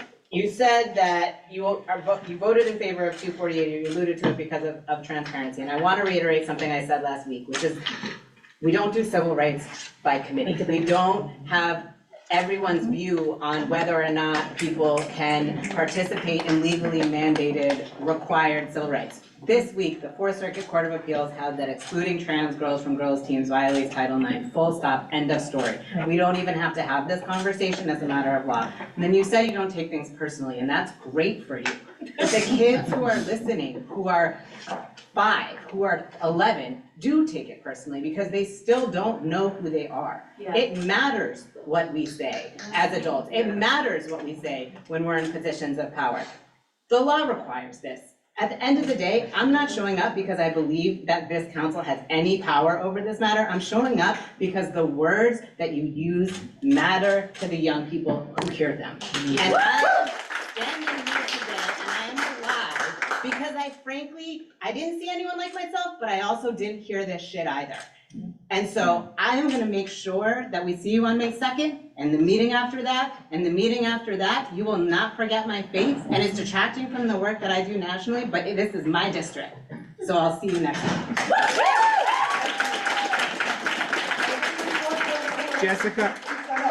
Jessica, I think it's Noonan? Okay, is it Noonan? I'm sorry, is it Noonan? Noonan. Okay, thank you. Yeah, like Danny Noonan. Yeah, I was thinking about that, yeah. Showing my age. So I am a District 2 parent, and I am here representing all of the trans and non-binary kids that can't stand up for themselves because they're too scared to show up in adult spaces when the adults are not taking care of them and making sure that they're safe, honestly. I have got a household full of kids, like basically running a community center out of my apartment with children that don't have safe homes to go to. They don't necessarily, they can't be out in their neighborhoods, and they can't necessarily be out at school. These kids are still being misgendered in school by this administration, quite frankly. Principal at my child's school cannot remember his pronouns to save his life, and it makes me insane. I appreciate you, Superintendent, for responding to my email directly when I actually reached out to you when I was so upset about this story that I just, especially coming after the egregious story in Oklahoma and Benedict. I'm gonna put that shit right out here right now, okay? Just think that you can sit here, excuse me, Mon, and make these kind of decisions, have any kind of say about a body that is not your own, that has nothing to do with your family.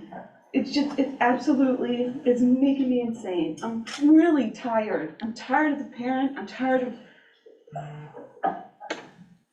worrying about whether my kid is gonna make it through school, whether it's gonna show up in the morning because he's too scared to go.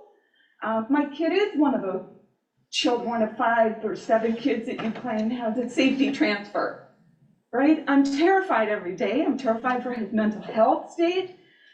We are actually insured by the New York City Fire Department, and I still can't give my child mental health care because he's dealing with a ghost network. Okay, no, I'm not gonna wrap it up. I've been sitting here listening to you tell me about how this isn't personal to you. This is extremely personal. This is the life of all these kids that are coming through my home, and I've had it. I was here for the first time. I can't, I'm just too upset right now, I'm sorry, but I'm pissed. And you guys are dropping the ball on safety on all accounts, and I cannot take it anymore. And I will vote against you, for sure. You checking your fucking emails. Excuse me, It's making me crazy. All right, let's move on.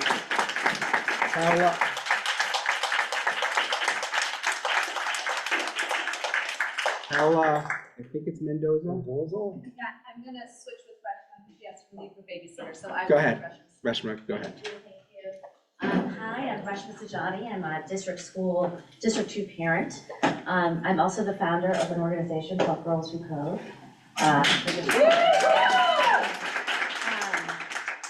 For the past 12 years, we've built one of the most innovative nonprofits that's serving women and girls in the world. And from the beginning of our inception, we have always included trans kids. We have always included non-binary students. And similar to, I think, what you said, before you consider this resolution, I wish you spoke to some of us who have been doing this work for women and girls. And you would have found that Girls Who Code, Girls Inc., the Girl Scouts, all of us do not discriminate. We do not feel that, we know that when you let in trans students into our programs, that you're not protecting the safety of our girls. And so please, don't ever hide behind this illusion that you're protecting your safety to justify your own hate, your own ignorance, your own fear. Own that for yourself. Except, do not use our girls' names in vain. Because the millions of them will tell you that that is who they want to play sports with. Anyone who identifies as a girl, anyone who's non-binary, anyone who's trans, and that they support and love one another. So don't bring hatred into our schools. And there are some of you, and I think Start wrapping it up. I'm gonna wrap up. I kept thinking about the 8 of you who voted for this. And it reminded me of Dr. King's quote, which I want to read to you. Dr. King wrote in his letter for Birmingham jail, he lamented that the Negro's greatest stumbling block in his stride towards freedom is not the white citizen's counselor or the Ku Klux Klanner, but the white moderate, who is more devoted to order than to justice, who prefers a negative peace, which is the absence of tension, to a positive peace, which is the presence of justice. It is those who refuse to speak, those who refuse to stand up in the face of hatred, that are the ones to blame. And I want you to remember that every time you go to bed.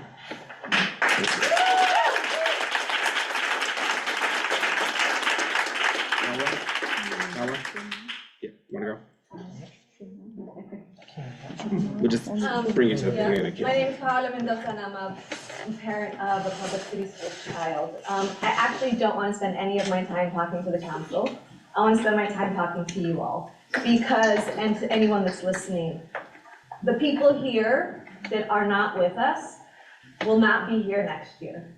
And that is because you all showed up in such great numbers and have bared the past 2.5 hours of tedious, excruciating pain, as well as boredom. And so that gives me hope that you all will continue, as Chase said, to come to the next meeting, to come to the next meeting, to get those parents in District 2 to run for these seats, because then when they're looking at their computers, when they're on their crosswords, when they're stepping out, when they're being they don't matter. You all the people that were here, we filled the room, we're gonna continue to fill the room. So I am here to say thank you so much. We organized this in 2.5 weeks, so imagine what we will do in a year. Thank you.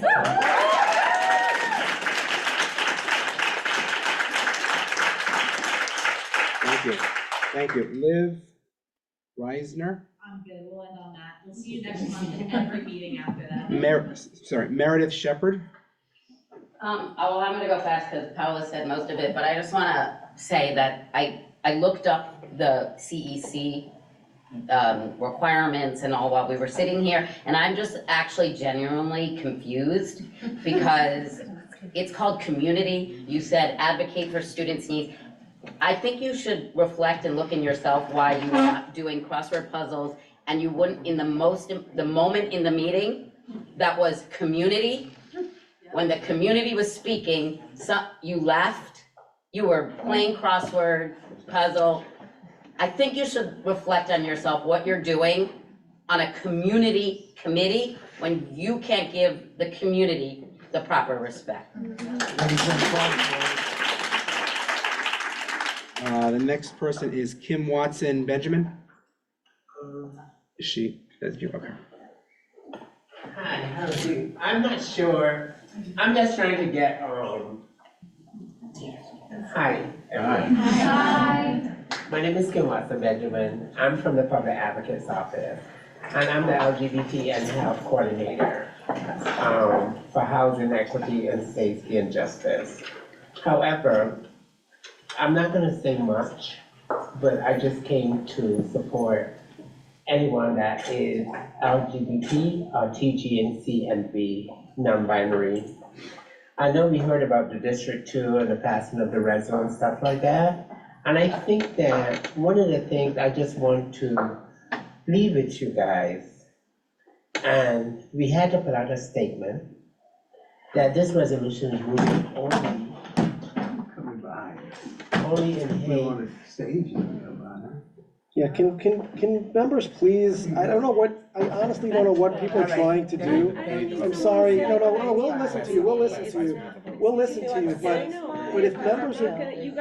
You're running the meeting, then. If you're running the meeting, you can't have members being harassed where they're sitting. If people are gonna come over on this side, could you just kind of go over that side? We're willing to let the speakers talk, but if you're gonna engage in this kind of behavior, then No one should be feeling harassed, right? Like that's you not. talk about safe spaces, you know, this is, Exactly. it's not right, so. No, safe Could you spaces. please, I want to hear what you have to say, and I'd like you to start over or just, I'd like to do it, but I'd like also our council members to feel.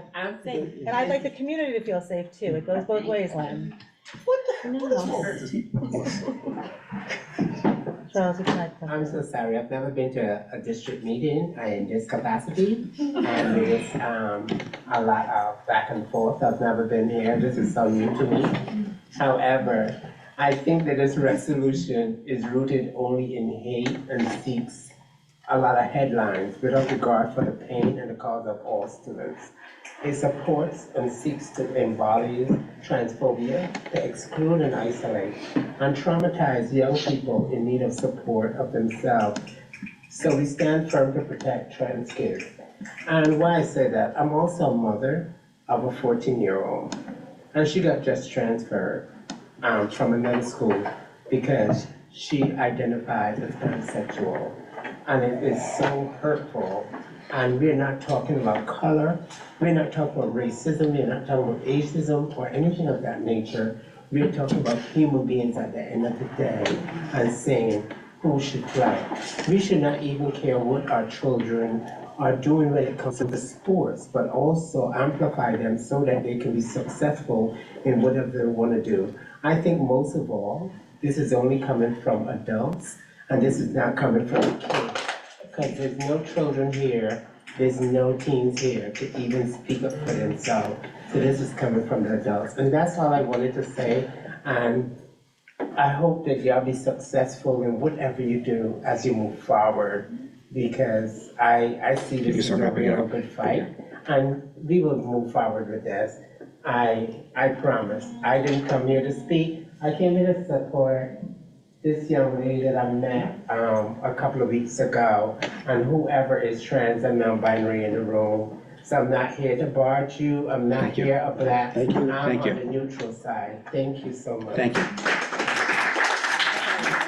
The final speaker is Deirdre Hogwe. Sorry if I mispronounced it. Okay, thank you. So I am a District 15 parent in Brooklyn, but I'm just here as an ally to families and students that I know attend school in District 2. And I've been to many CEC meetings and PEP meetings in the last 13 years. I have a 16-year-old. And I just want to say that I signed up to talk about class size, but also here as an ally. So I have two things to say. Both of them begin with, I can't believe it's 2024, and that parents are so fearful of trans kids, they would put forth this resolution to ban them from playing sports in school. It's the kids, as the public advocates speaker was just saying, the this is put forth by adults. The kids are not fearful. As you said, kids just want to play, and as the coach Okay, talks daily. I'm sorry, could you please move back? I mean, I can't access the to the table? you know what, it's really rude, you've disrupted this meeting a number of times. If people wanna have police at the next meeting, if that's what it really comes to, or we have to hold it remote, I mean, I don't know. I mean, I'm just trying to work with everybody here, please respect the process. Could you please just move back? Please go, I apologize that you had to be interrupted. So yeah, that was just my statement in the words of the coach Don Staley, just let them play. My kid doesn't play sports in and then I can't believe it's 2024 and any parent would advocate for larger class sizes. I, again, have attended meetings on this very topic for 13 years all over the city in different districts. All of the research you presented is so clear. Class size reduction helps every student. My child went to kindergarten with 31 students and 1 teacher. So if we want to take an imaginary moment and imagine you're that teacher, what are they learning when there's 31 kids? Kindergarten kids. A lot of what I heard about class size seemed to be parents maybe talking about high schools and having all these opportunities, but class size reduction applies to kindergarten, and those first early years, it's really important. So again, that's it for me. Thank you.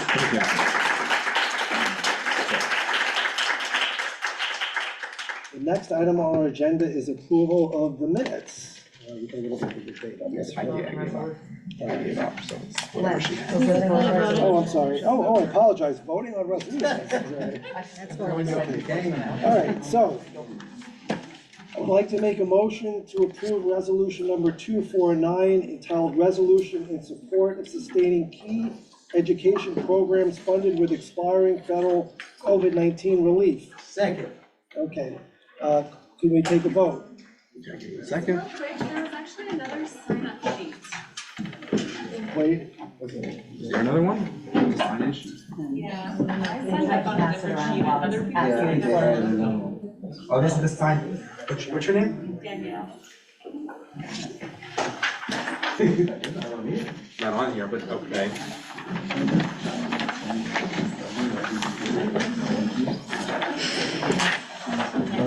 Is it on in the middle? I don't have it, but it's too much better. This is not on it. Danielle, do you want to speak? Go ahead. We'll open it up. And I don't know where it is, so I apologize. I don't want you to think it was. Second is not here. Got a minute and a half. Saturday and so Thursday, so, Okay, my name's Danielle. I'm a parent, I have a 1-year-old. I'm also a registered nurse at Calamore. So I'm here because I'm heartbroken and devastated by this. My child is not yet in school. I live in Brooklyn. This has nothing to do with my school district. I'm a single queer parent and I've had my kid by myself. I'm only able to do that because I live here and I have a massive community of queer and trans friends who are helping me raise my child. One of them is with her right now. I live here because of this community. I'm going to live here until I die because of my community here. My community of queer and trans people who also live here because you can be queer and trans here freely and not be scared. Until now, potentially. So the fact that this passed is really terrifying for so many reasons, which everyone has been discussing all night. So I want to talk for a second about the work I do at Calamore. I'm a nurse. We do gender affirming care for teens and adults. I've worked there for 5 years. I'm going to stop reading this because I'm shaking because I'm upset. Take your time, So I worked there for 5 years. I know a lot of my patients really, really well. I've been talking with them about transitioning for 5 years. I've taught them how to do T-shots. I've taught them about estrogen and spironolactone. One thing we talk about a lot is loneliness and finding joy. And when you don't have family support and you come to your clinic for your support because that's where you feel safe, sports needs to be there for you. You need to be able to go to school and also feel safe. If you don't have it at home, like you need to have somewhere to go. I've literally spent 5 years talking with teenagers about what makes them feel safe, and you all are doing something detrimental. Like what you have all proposed is in opposition of what I spent all of my time doing. So please consider that I spend my time with trans teenagers, and they need the exact opposite of what this resolution is proposing.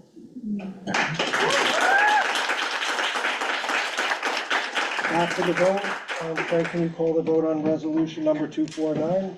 Could just repeat which Okay, resolutions this we is will. resolution in support of sustaining key education programs funded with expiring federal COVID-19 relief. This is a vote on the resolution to approve the resolution.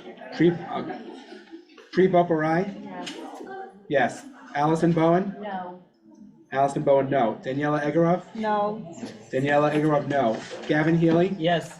Gavin Healy, yes. Charles Love? No. Charles Love, no. Maud Maron? No. Maud Maron, no. Sonal Patel? Yes. Sonal Patel, yes. Jessica Savage? Yes. Jessica Savage, yes. Sarah Schechter Ehrenberg? Yes.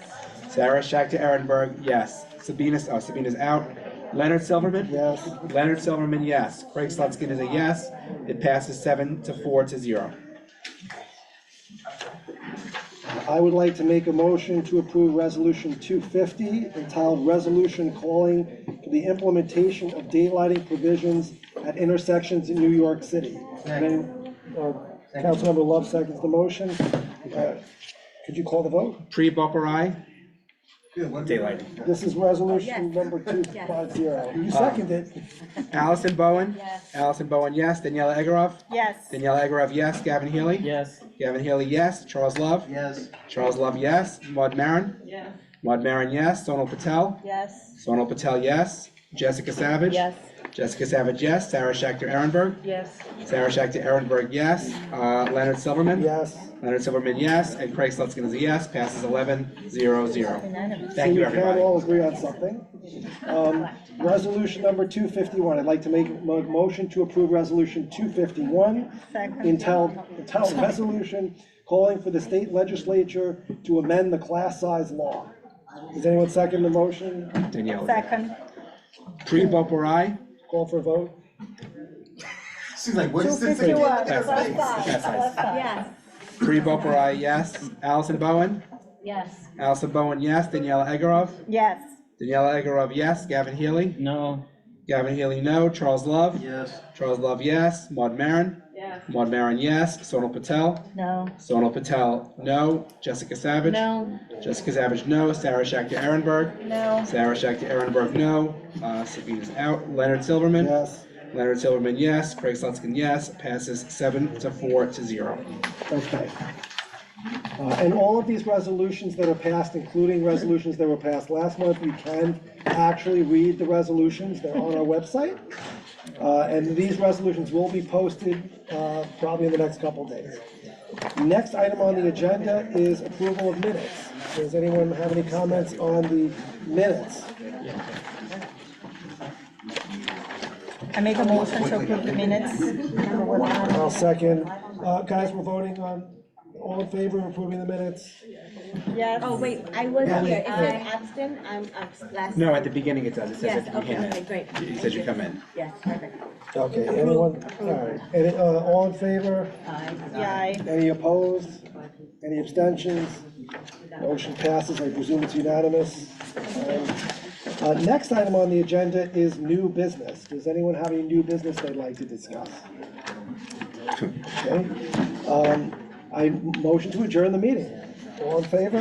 Yes. Okay. Now, for those of you who are here, we're gonna go for our, we usually have, so there's no second public speaking session, but we go right into our working business meeting. I'd like to call the working business meeting to order. Craig, could you call a roll call? Okay, working business meeting. Roll Oh, call. guys, we're still holding a meeting. Could you guys kind of keep it down, please? Business meeting. Okay, so, Here. Tree Bumper, aye? Here. Allison Bowen? Here. Danielle Egorov? Here. Gavin Healy? Here. Charles Love? Here. Maud Maron? Here. Sonal Patel? Here. Jessica Savage? Here. Sarah Schechter Ehrenberg? Here. How you doing, Sarah? I'm not doing well. Leonard, Where's your mask? Leonard Silverman? That's why I put you next. I know, it's fine. Yes, here. Craig Slutskin is here. We have a quorum of 11 members present. The next item on our agenda is an update from the superintendent on the process to appoint student appointee to CEC2 or next year's appointee. And by the way, we do have a prospective candidate who sat through our meeting. So what do you think? I know. I think that she's had it. I think we're done. I Thank think you for she's being done. here, thank We you. don't- Superintendent We don't do a McGuire. good job of marketing, do we? Superintendent, all right. Yeah. All right, we're gonna, student update, yeah, we're looking into it. What do you mean, right there, I did. We're looking into it, so, all right, we're looking into it. But I do want to thank you for expressing your Yeah. interest Thank to be you. a glutton for punishment, yes, and you're welcome. And you're gonna do security if you come to our future meetings, so, okay. To protect you from us. So next item on the agenda is the treasurer's report. Are we solvent? Do we have money? We are doing well. We still need everybody to submit their receipts. Yes, A yes. reminder, I appreciate, Victor, thank you. You did send out that email telling everyone that we have, that monthly allocation. And even for childcare, because, obviously somebody's taking care of our kids right now. We need to submit for those, that at least once a month. So please do. I don't think, most people have been doing that on a regular basis. Victor, may I ask, is there, a deadline from starting in June? Oh, so you have the whole year to go back, perfect. And that is our administrative assistant. All complaints should be directed to him, not anyone on this dais over here. So please, he is the person, if you have a complaint, you need to direct your complaint to him. Any That's other all, no comments? other. Okay, thank you. Thank you for taking the No, heat, and Victor. thank you, Len, for all the money you've spent, and Craig on everything that I'm we gonna put in have. a receipt, yeah. You gotta put the receipts, It's and they thousands of do dollars, so much. So I wanna highlight that. $1,000. The next item on the agenda is discussion of upcoming Chancellor's Town Hall. So I mentioned this before, let me explain this again. May 2nd is our Chancellor's Town Hall. The Chancellor's Town Hall takes the place of our customary monthly meeting. So we will be holding our Chancellor's Town Hall at PS 131. It's in Chinatown. There have been notices that have gone out. Please look at the District 2 website. The way it works is the Chancellor comes. He will do his town hall at the beginning, and then we will go right into our meeting afterwards. I would estimate that he'll be here for at least an hour. I would just also ask, some council members have asked me about changing questions. Just let me know, because things change in a month, 2 months. Happy to have questions. There's no obligation. Again, FACE has asked us to submit our questions in advance, so to give the chancellor a heads up. That's a suggestion, it's not mandatory. I do appreciate those of you who've submitted questions. I know I did, to kind of give everyone the heads up. We don't really want to replicate the same questions, but, I'll send out an email and just let me know if you want to change your question or change your topic or tweak it or whatever. Just, we'll have time before May 2nd, but they did ask that we get those questions to him a couple days before. Does anyone have any other good luck. Does anyone have any other questions about the Chancellor's Town Hall? Okay, we've received flyers on the town hall in different languages. If anyone needs them, you should have seen them, but let me know. And Victor Were sent, they you sent sent out? out. Yeah. To the schools, Yeah. right? They go out to the schools? To the schools, all the district schools? There's gonna be another walkthrough at some point. I'm trying to schedule this with Anthony Settle from FACE. Some of you were at the first walkthrough, I think you. I was there, Sona was there. Yeah, Sonal and Greg were there. So there'll be another walkthrough, we'll have to try to schedule it.